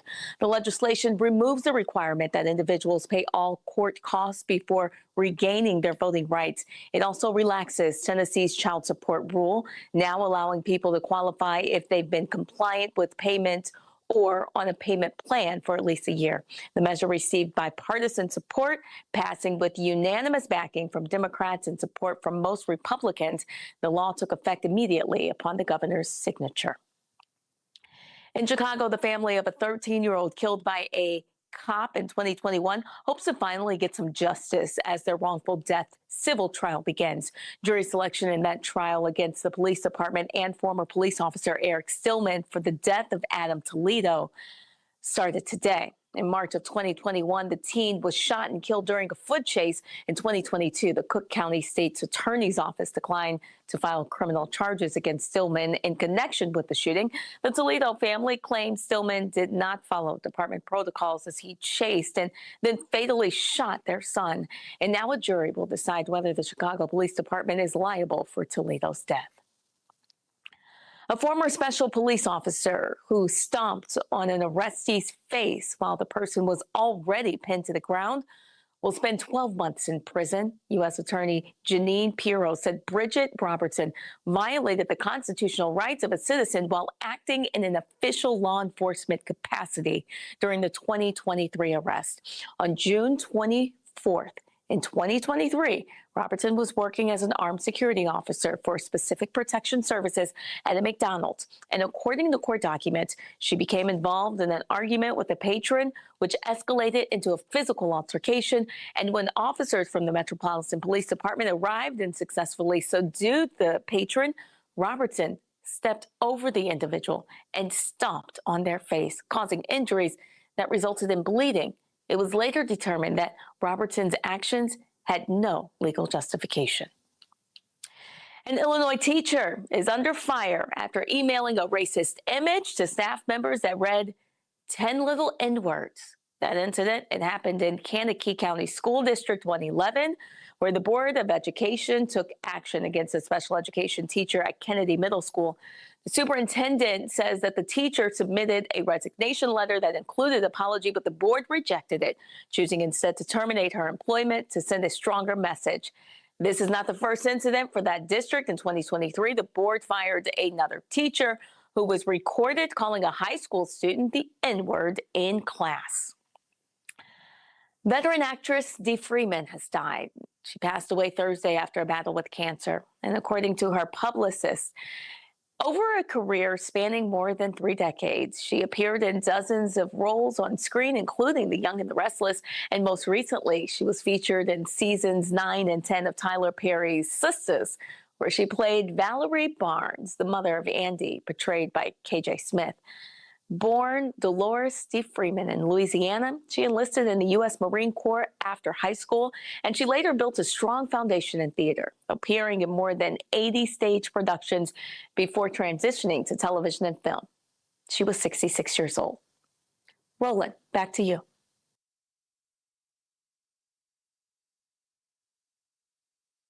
Appreciate that, Brittany. Be sure to watch out the breakdown of Brittany Noble every day, noon Eastern, on the Black Star Network. Again, noon Eastern every single day.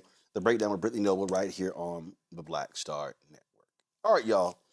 You know, it's always interesting to me when people, they don't really think through what they have to say. California Senator Adam Schiff, he posted a video on his Threads account talking about the movie industry. There was a congressional hearing last week on the movie industry and the billions of dollars being lost in this country as a result. Stuff going overseas. We've seen thousands of jobs lost in Georgia, thousands of jobs lost, California. We're talking about, a lot of people out of work. Actors and others who are directors and crew members are talking about, being evicted from their homes, all sorts of stuff. So he posted this, and that was this woman. She's the executive director of Missouri Equity Education Partnership. Her name is Heather Fleming. So Heather decided to post this on Thread, y'all. Y'all, this is what we mean when we say the Democratic Party is complicit. With all waves hand vaguely at the U.S. This, you choose to focus on fucking cost to shoot a movie? We have to save ourselves. We can't depend on this party to do it. Well, y'all, it didn't go so well for Heather. Man, folks started eating her ass alive. She then posted, y'all are straight cooking me in these comments. I haven't been on here since this morning, so I didn't know until a friend called to check on me, LMAO. First, it's crazy that so many of the people I respect are here saying, nah, sis. Second, I'm an organizer in Missouri. My organization, Missouri Equity Education Partnership, is working hard to fight for basic rights, equitable school funding, diverse curriculum, access, and quality schools. Finally, thank you to those who took time to explain. And folk were just sitting here laying her out, y'all, with the comments.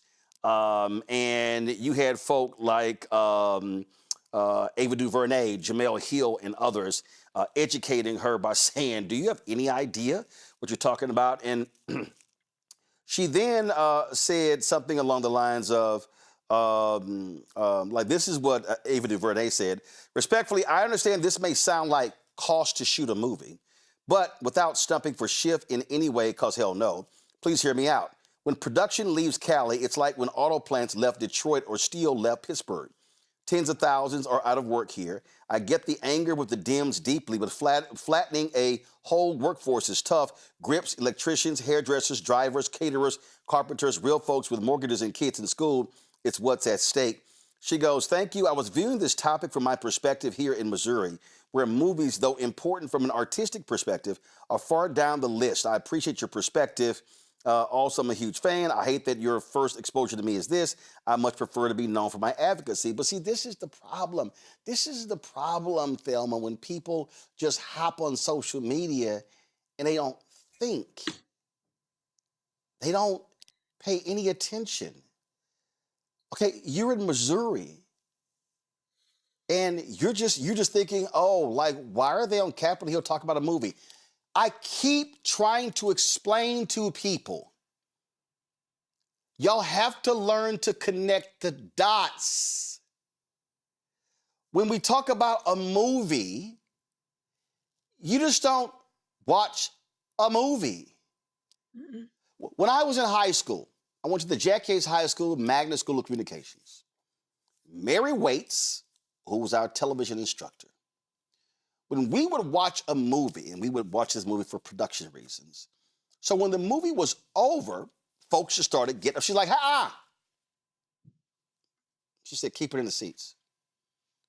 She said, the movie doesn't end until you get to the end of the credits. She said, because all of these names, that's how the movie got made. And that has stuck with me. I mean, so you're talking about, this is like 85, 86. It stuck with me in that when I watch a movie, even like, I hate when Netflix, after like 10 seconds, wants to jump. No. When I'm in the movie theater, I'll watch the movie till all the credits roll because that's how a movie is made. And whether we talk about movies, music, we talk about art, you can say the ballet means nothing, the opera means nothing, means no. Understand, that venue, there are jobs in that venue. It's not just a person standing on that particular stage. And so this sister got schooled. And I'm sure, no, she's like, oh, damn. She's like, damn, I made Roland Martin show and not even on my subject, what I'm talking about. Yes, because I need people, before they pop off, to understand what they're saying and to realize that while you might think it's not important to you, that there are industries in this country that people don't know anything about. Like, I love golf. I play golf. They don't understand. That's a multi-billion-dollar industry in the United States. And there are gardeners. There are people who cut the grass. There are greenskeepers. It's multiple jobs. I just wish people, before they pop off on social media, would really take the time to go, let me Google something first. Thelma, go ahead. No, I agree with you 100%. It is so easy for people to just pop off without actually picking up their phone. You can even talk to your phone at this point and say, hey, what's this? Tell me about this. But they are too busy trying to be seen as these false experts and thinking that they know what they're talking about until they land on a topic or a lane that they just decided to pull out their phone and record and then check the source. One of the main things that we talk about in my circle, whenever we have something that come up like, hey, did you check your source? Because if you can't tell me what your source is, then you can't expect me to report on something that does not have a legitimate source. So it is no excuse in the times that we are in now that you are not checking before you post. You have a responsibility when you have a following, you have a platform, or you present yourself as a person that knows and people are relying on you to provide them with information. You have a responsibility to report responsible, regardless of how entertaining and how engaging you make it. But understand that when you do it the wrong way and you take shortcuts, you're going to get shortcutted in how people come for you. And then you're going to have to think, dang, you know what? I should have checked my source. Don't should have, check your sources. I mean, Zachary, she got cooked. And admit it. But again, this is like it's just so basic. I mean, when Marvel pulled out of Georgia to go overseas, that was 20,000 jobs lost. When you talk about movies in this country, it's California, it's Georgia, it's Louisiana, it's North Carolina, it's Texas, it's Maryland, it's New York State. I mean, I could go on and on and on when we talk about the movie television industry in the United States. She deserved to be cooked, and we need more cooking to happen. More people need to get put in the pot and boiled over. And when you speak about what happened in my, current home state of Georgia, absolutely, you had an entire industry decimated and basically wiped out. You have entire studio lots that are now empty because of Marvel's decision to pull out of a state that did not understand the economic impact of that decision, and by not giving more concessions on their conservative agenda. And I think that, it's heartbreaking. And we're looking at a time frame when Black creatives are not positioned well in this current economy because of this administration and their attacks against DEI, their attacks against what they deem to be a woke agenda. And it's hurting because it's really a Black agenda. It's really about hurting, like you continuously said, our community. And we are the ones suffering the most. And so for anyone to make those types of claims or those types of accusations about facts and really understand the big picture, and it indicates a level of ignorance. And but luckily it wasn't willful ignorance because, you had a retraction. You had someone who recognized their fault. But we've got to do a better job across the board. There's a whole lot of ignorance out there and a whole lot of people who are refusing to do the simple thing of just simply checking and verifying what they want to say before they say it. Somebody said, you're based in Missouri, you don't even go here. Jobs, hundreds and thousands of film and TV jobs fuel the local LA economy because they are high-paying gigs that also help employ restaurants, gardeners, housekeepers, contractors, florists, and more. Let's keep our eye on the ball. She goes, you are correct. I am in Missouri, so my perspective is a little different. I'm in a red state, so our political and socioeconomic circumstance shades our view. I spoke from that perspective, but understand how that differs from yours. Heather, Republicans control North Carolina legislature. They do movies there. Republicans control Georgia. That's a red state. They shoot movies in Florida. That's a red state. They shoot movies in television in Texas and Louisiana. Those are red states. I don't understand Ome Congo. I'm just saying I need people to learn to stop living in their bubble and to realize there's a broader world out here than where you are. Yep. Yeah, and I think 50 Cent also opened up a studio in Louisiana as well. I remember when a couple of years ago when Will Packer got the hosting the production job with the Academy Awards, and you were talking about it on this show, and people were saying, things like, well, that's just like a token type thing. And you're like, nah, hold up. All of the people that are going to be hired to do, the catering, costumes, all of these things, it's going to be Black businesses that are going to be involved with that. When you talk about your studio and when you do live shows and we're in your studio or we're watching, you talk about this came from this Black company, this came from that Black company. People don't understand that there's real power that comes with this. And so to just get out there and just, fly off the mouth like that, this is kind of what Trump has done. Like, Trump has made this country so anti-intellectual with no respect for expertise that people can just feel like they can get up and say whatever they want, whenever they want, with no respect for the people who are in the industry and for people who do the work. And when you got people like Ava DuVernay and Jamel Hill and all of these people coming at you, I'm glad that she decided to, step back and check what she was saying. But this type of stuff happens every single day. I mean, you know it better than anybody, Roland. You're out there, social media streets, checking people all of the time about not only the misinformation that they put out there, but the intentional disinformation that's out there as well. And so, as a professor, I tell my students, when you come to university, you decide to sign up in a space where facts matter. But damn it, that's supposed to be across the board everywhere we go. And with social media, I heard this once on Joe Madison, a caller once called in and said, nowadays, things don't have to be so, it just has to be said, right? You just put anything out there and people just run with it. So we need real spaces like this, real people like the Avas and the Jamels of the world to call out people with respect, call them out respectfully, but still call them out because there's too much ignorance making its way to the forefront and it's extremely problematic.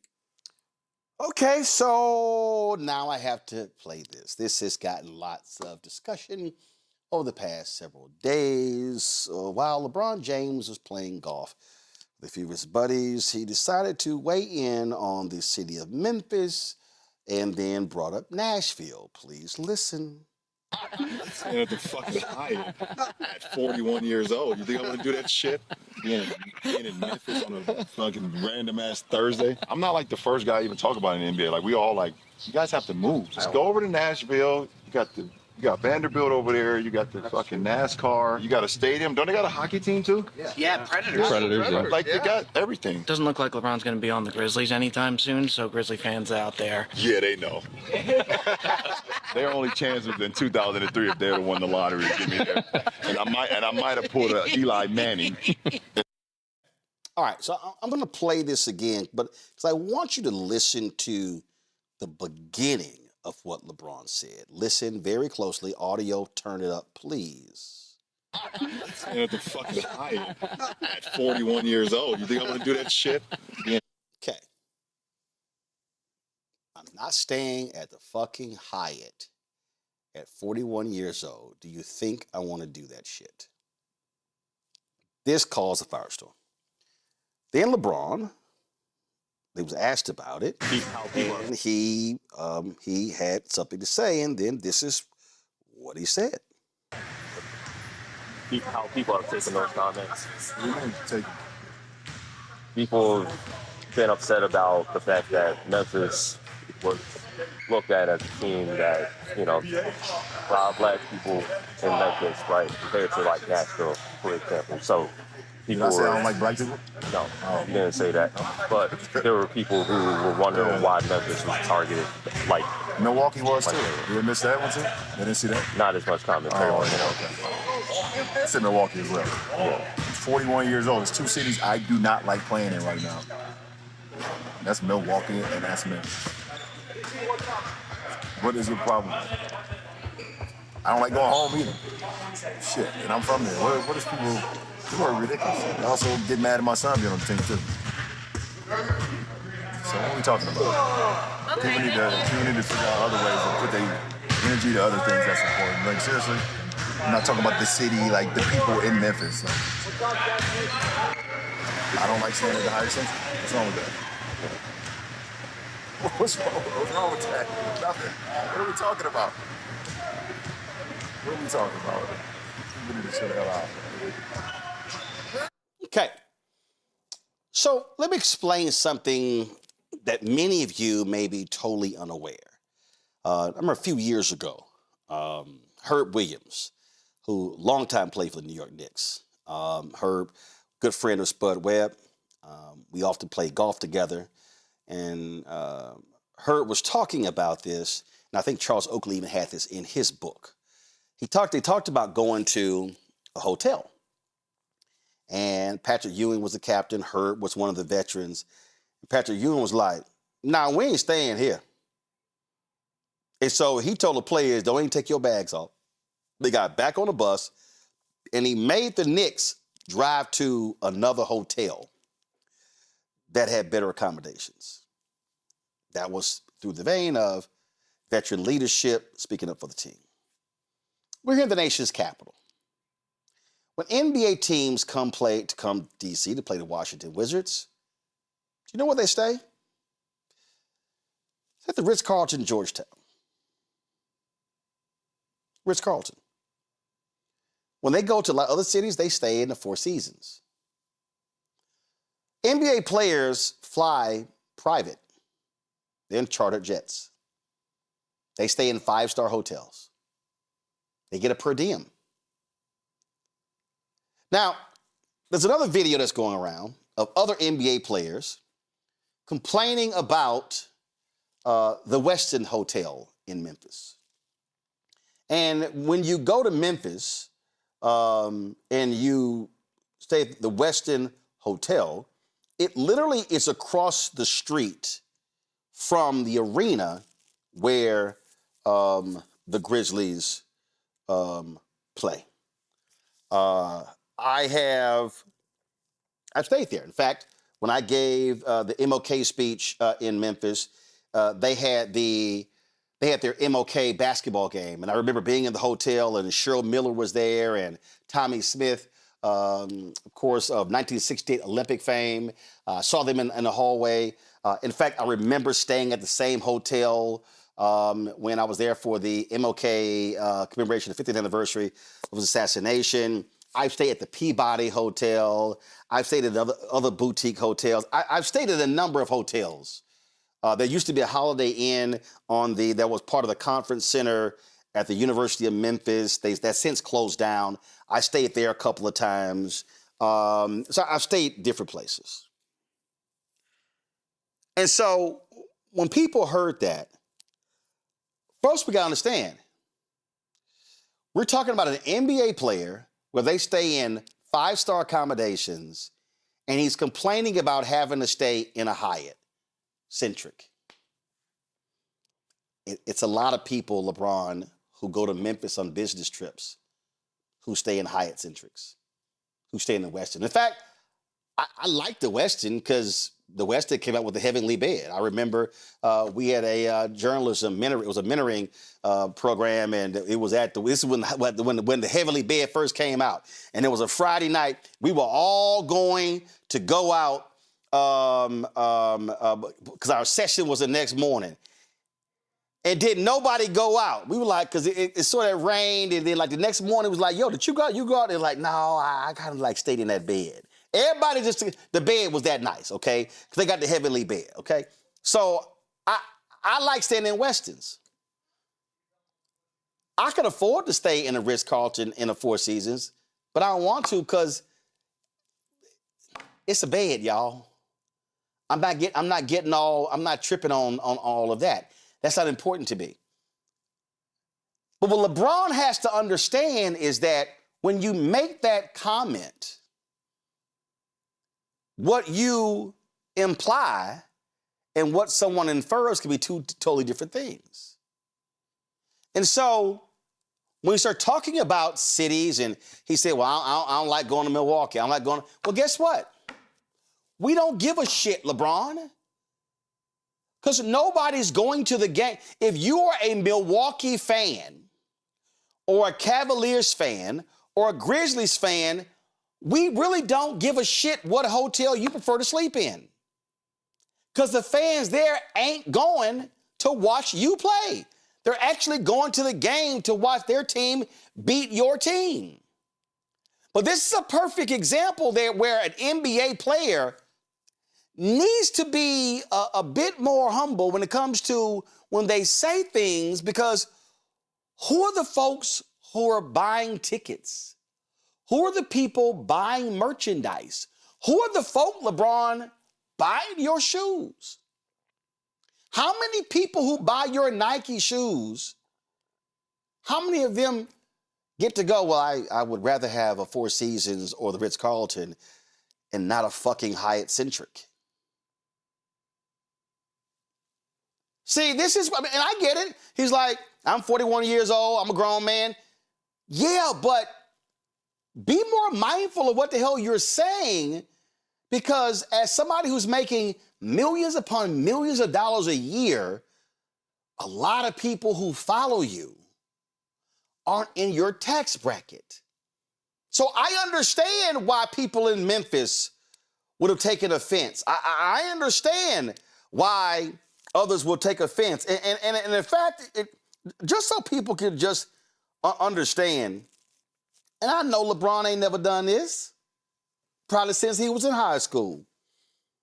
But if I sat here and decided to pull up my, let's just say, I'm going to go to Memphis the 17th through the 19th. And I'm just going to say, I'm just going to get one room.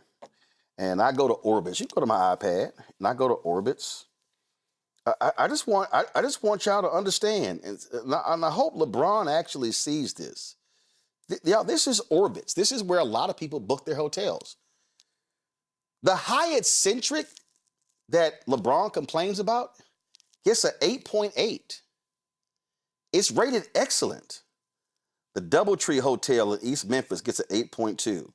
The Who Hotel at 8.4. You got the Guest House at Graceland. You ain't gonna never see me stay there because I don't care about Elvis, because he ain't my king of rock and roll. But it gets a 9.6. The Westin, the hotel all of these players complain about, that gets an 8.8.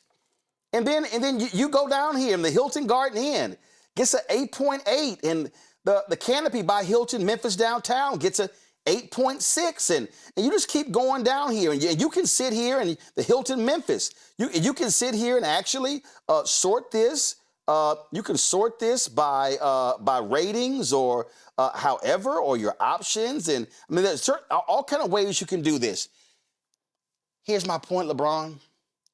The hotel that you don't like gets an 8.8, and so when regular and ordinary people are going to Memphis, they're going to go in Orbitz. And they're going to say 8.8, damn good.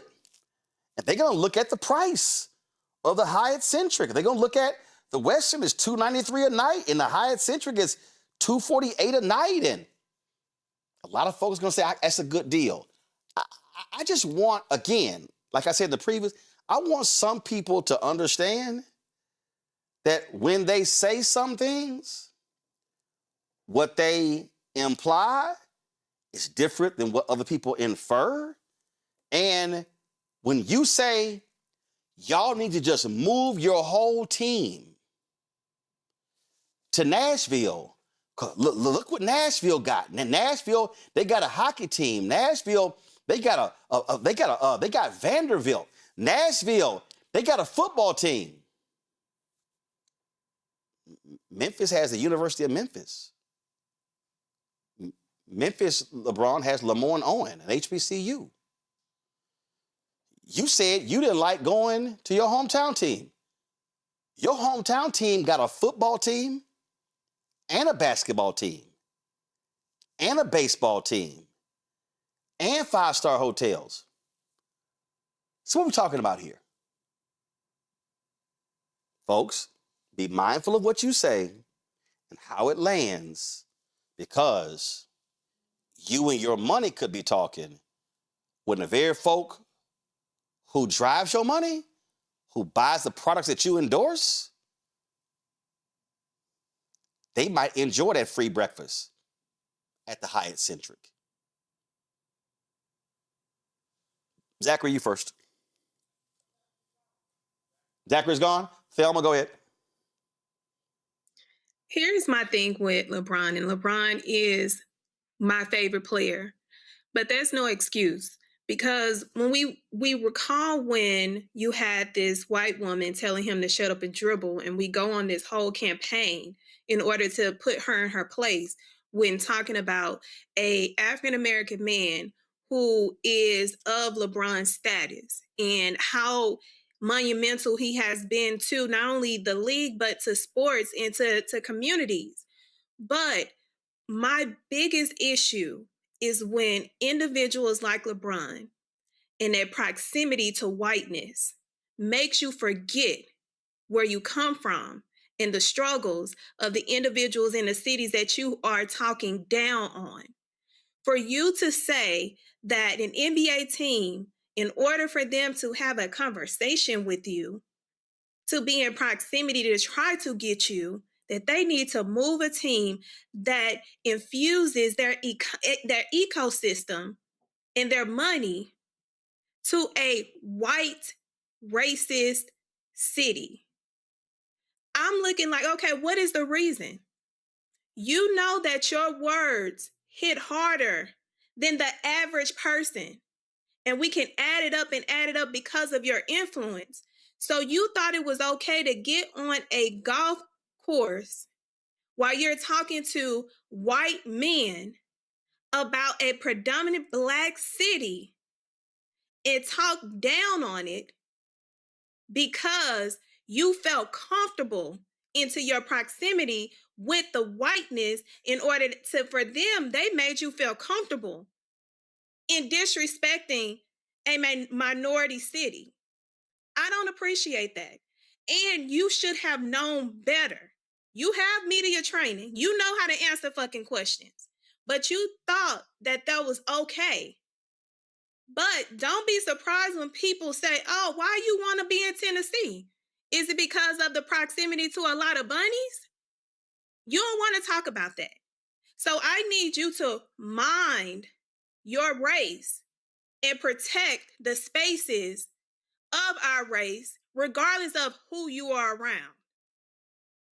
And listen, on my Congo, I got people in the chat saying, oh, I don't care about this is useless. First of all, here's the deal. I just pulled it up. They only went to Memphis one time this year. They played the Grizzlies 3 times. 2 of the games in LA, come on, go to my iPad. 2 of the games in LA, 1 in Memphis.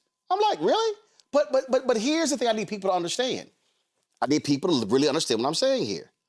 Move a team, leave Memphis, go to Nashville. So then what? Memphis has no professional sports? All right. Here's the deal. LeBron, I need people to also, LeBron wants to own an NBA franchise one day. Mm-hmm. I want y'all, all y'all people commenting in the social media, I might want y'all to listen to what I'm saying. LeBron wants to own an NBA franchise one day. Do you know the NBA franchises that he likely will be able to afford? Will be small market teams. See, let me say it again. LeBron wants to own an NBA franchise one day. Might be in a city you don't like. I just want to remind people, Michael Jordan was that close to buying the Milwaukee Bucks. The owner pulled out the last second. Then later, the Charlotte Hornets came up when Bob Johnson sold them. LeBron, you want to own a team one day. What if when you retired, the team that's up for sale happens to be the Memphis Grizzlies? Just saying, Ome Congo. Just saying. Go ahead. Just saying. I mean, yeah, it was tasteless in the way where he said it and what he said. I'm thinking about the people from, who he supports through his charters, through his schools. When he goes to Cleveland and when he goes home, these are guys. And if home for him is Akron. Right, perfect example. Home ain't even Cleveland, is Akron. But go ahead. Right. Well, where can they afford to stay, right? So it was definitely tasteless for somebody who has been about the community and talks about, supporting the community. And going off of Thelma's point, the venue was also the wrong place, to say it, in the place of all of those other white males. I mean, a lot of times when players talk about the cities they don't like to go to, they don't say things that just trash the city like that so publicly. They'll say, I don't really like going to this place or that place. But the other thing we have to be mindful of is that LeBron, they're talking about him possibly retiring next year. So he's going to have, the farewell games. he's not going to get a great reception, when he goes to Milwaukee or Memphis, or who knows what they're going to do as relates to Cleveland. I mean, they burned his jersey when he bounced the first time. So what are they going to do this time around? He's talking about, I don't like playing there. But lastly, that whole thing about going to Nashville, you invest in Akron, you invest in other places. You should be talking about investing in Memphis. You shouldn't be playing into the dynamics of a black city versus a white city when apparently, as I didn't know, as many people didn't know, there's been talk about trying to move the Grizzlies to Nashville for years. So he knowingly or unknowingly played into that dynamic as well. And so I think it's really disrespectful to the people of Memphis to do what he did and to just kind of shrug it off when he's being interviewed about it. Look, I get he's not the type to say like, oh, I'm completely sorry, but it's just like, don't just add to it by dissing other cities that, have lots of black people in them. And so I hope that he recognizes it and maybe does some other type of gesture to make up for what he said, because it wasn't just about what he said. It was where he said it and the dynamics that he played into in a black and white city within Tennessee, which is also part of the problem. So William Phillips, 8738 in our chat, said, y'all reaching for relevance on this. Can we get back to something that matters to us in our daily lives? See, William, this is you not paying attention. William, I want you to listen to what I'm about to tell you right now. See, you're not paying attention. Cities like Memphis, which I will call a second-tier city. When you start, and let me be clear, when people are talking about conventions, when they're talking about corporate headquarters, you have what they call your first-tier cities. Typically, you're talking your top 10, 15 cities in terms of population. We're talking Los Angeles, New York, Chicago, Houston, Dallas. You know the list we're talking about. So Memphis is considered a second-tier city. So what cities, and this is what William doesn't understand, what cities like Memphis have to deal with is what Birmingham has to deal with. It's what, when your smaller cities, because now they're trying to compete. Now they're trying to get investment. They want corporations to come there. They want companies to relocate there, to bring jobs there. And so when a city now has a negative connotation, Baltimore, great city. Lot of comedians trash Baltimore. People trash Baltimore for the crime. Oh my God, the housing. Baltimore has people take The Wire and say, that's Baltimore. Mm-hmm. That impacts when people decide where they're going to move companies, bring jobs. So, William, what you don't seem to understand is that the reason this is important is because a Memphis or Baltimore or Birmingham, I could cite many others, those happen to be three majority black cities. Yeah. They're never going to be able to become shining examples if they don't get the level of investment, if people don't bring their conventions there, their family reunions there, if they don't bring events there. And that's why this matters. Because there's a multiplier here that you seem not to understand, William. Just like we talked about the sister in Missouri complaining about Adam Schiff talking about movies in Hollywood, it's the exact same thing. These comments have an impact when we're talking about billions of dollars that flow into cities. That's right. And city leaders. That means listen, Baltimore, my girl Shalonda Stokes is over the downtown organization there in Baltimore.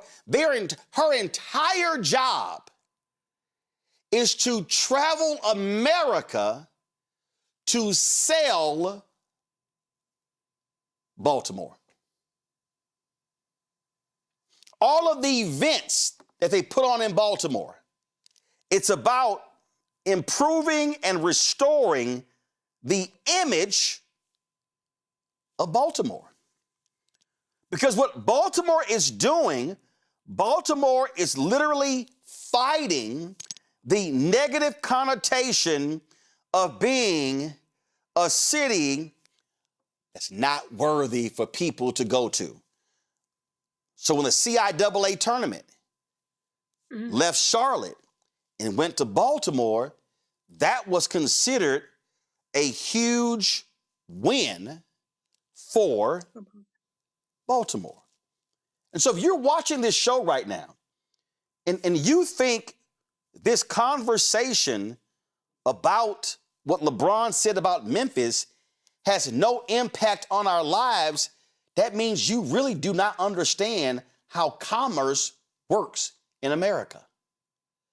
How statements like that impact what happens in these places. This, again, y'all, see, again, folk don't get it. When you start talking about, and again, I covered city government. I covered this. This is a photo here. This is a photo when we were in Houston at Afrotech. This is the mayor of Baltimore, Brandon Scott, with his leaders, the sister there, Shalonda Stokes. They rented out a black venue near downtown, and the whole day they were touting Baltimore for tech companies. So, William, you don't know what you're talking about. Because statements like that do have an impact, because look at the amount of coverage LeBron's statements have gotten. And you know what Nashville is doing? Nashville is saying, run it back, run it back. Yep. LeBron is saying, bring the NBA team to us. And this is the same Nashville that's been trying to get Jerry Reinsdorf to move his Chicago White Sox baseball team to Nashville. Because it's about economics. So if all of y'all who's sitting here saying this has no impact on our lives, you're wrong. You're wrong, because that tells me you do not understand how commerce works in America. So I chose to have a different take on this than some of the other conversations that we're seeing, because when you bring companies, y'all, I covered city council in Fort Worth. I covered county government in Austin. And I can tell you for a fact that when companies come and sports teams come, or when you have all sort of stuff, you know what also comes? Rebuilding of roads, rebuilding of infrastructure. That is investment in cities. Those cities go to the state government.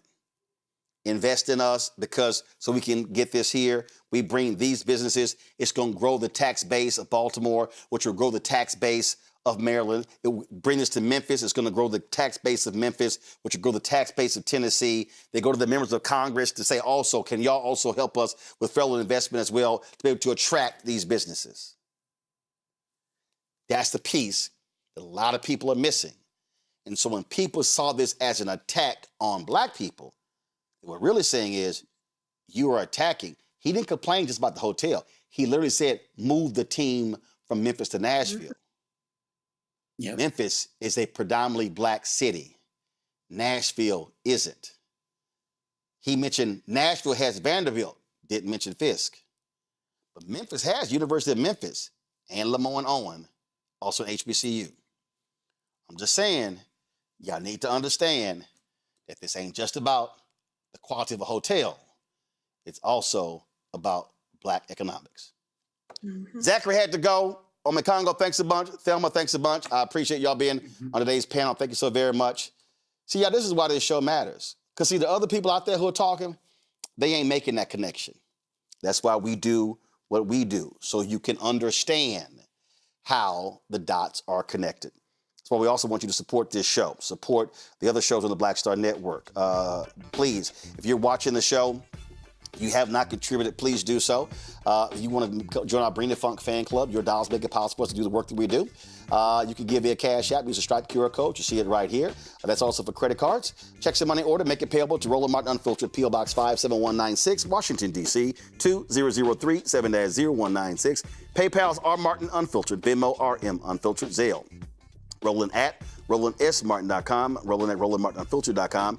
Download the Black Star Network app, Apple phone, Android phone, Apple TV, Android TV, Roku, Amazon Fire TV, Samsung Smart TV. If you want to get our Roland Martin Unfiltered swag, please go to shopblackstarnetwork.com. Hats, t-shirts, mugs, all that good stuff. Get your merchandise. Also, support these black-owned products. You see all the products in our studio right here? These are all black-owned products, y'all. Black-owned companies. You can go to shopblackstarnetwork.com to check all of these out. And please, you can see all of that. Again, I mean, all sorts of products, and please support them as well. Folks, don't forget, watch The Breakdown with Brittany Noble every day, noon Eastern, right here on the Black Star Network. And Thursday and Friday, we're going to be on the road, y'all. Let's show the Thursday graphic. Thursday, we're going to be on the campus of Virginia State. We're coming to Petersburg, Virginia, for a great conversation. We're taking Roland Martin Unfiltered on the road. Do y'all have the graphic? Do you have the graphic? Please show the graphic. I'm going to ask again, can you please show the graphic? Y'all should have had the graphic already. You should have had it brought over. I don't know why we're sitting here late with the graphic. So again, we're going to be in Petersburg, Virginia on Thursday, broadcasting from the campus of Virginia State. We've got a fantastic lineup of folks who are going to be there. We're going to be talking about what's happening in Virginia, redistricting, all those good things that are happening. Of course, the election is taking place April 21st. But right now, the early voting is happening right now. So on Thursday, we're going to be at Virginia State University. Friday, we're going to be at Norfolk State. If y'all ain't got it, I already got it. Come on, go to my iPad. Thank you very much. Friday, Norfolk State University. We're going to be there on Friday. And so doors open at 5 p.m. I want to see y'all there. Petersburg, Norfolk, y'all come on out and turn out. Folks, that's it. I'm going to see y'all tomorrow right here on, let's see, hold on. Tomorrow is, so we got a couple of things coming up. So this is the 6th. And so on Wednesday, y'all, it's Hank Aaron Day. That was a day, of course. He broke Babe Ruth's record, so I'll be rocking his number 44 jersey. And, of course, next Wednesday, April 15th, is Jackie Robinson Day in Major League Baseball, so I'll be rocking his number 42 jersey here as well. So that's it for y'all. I'll see y'all tomorrow. Holla!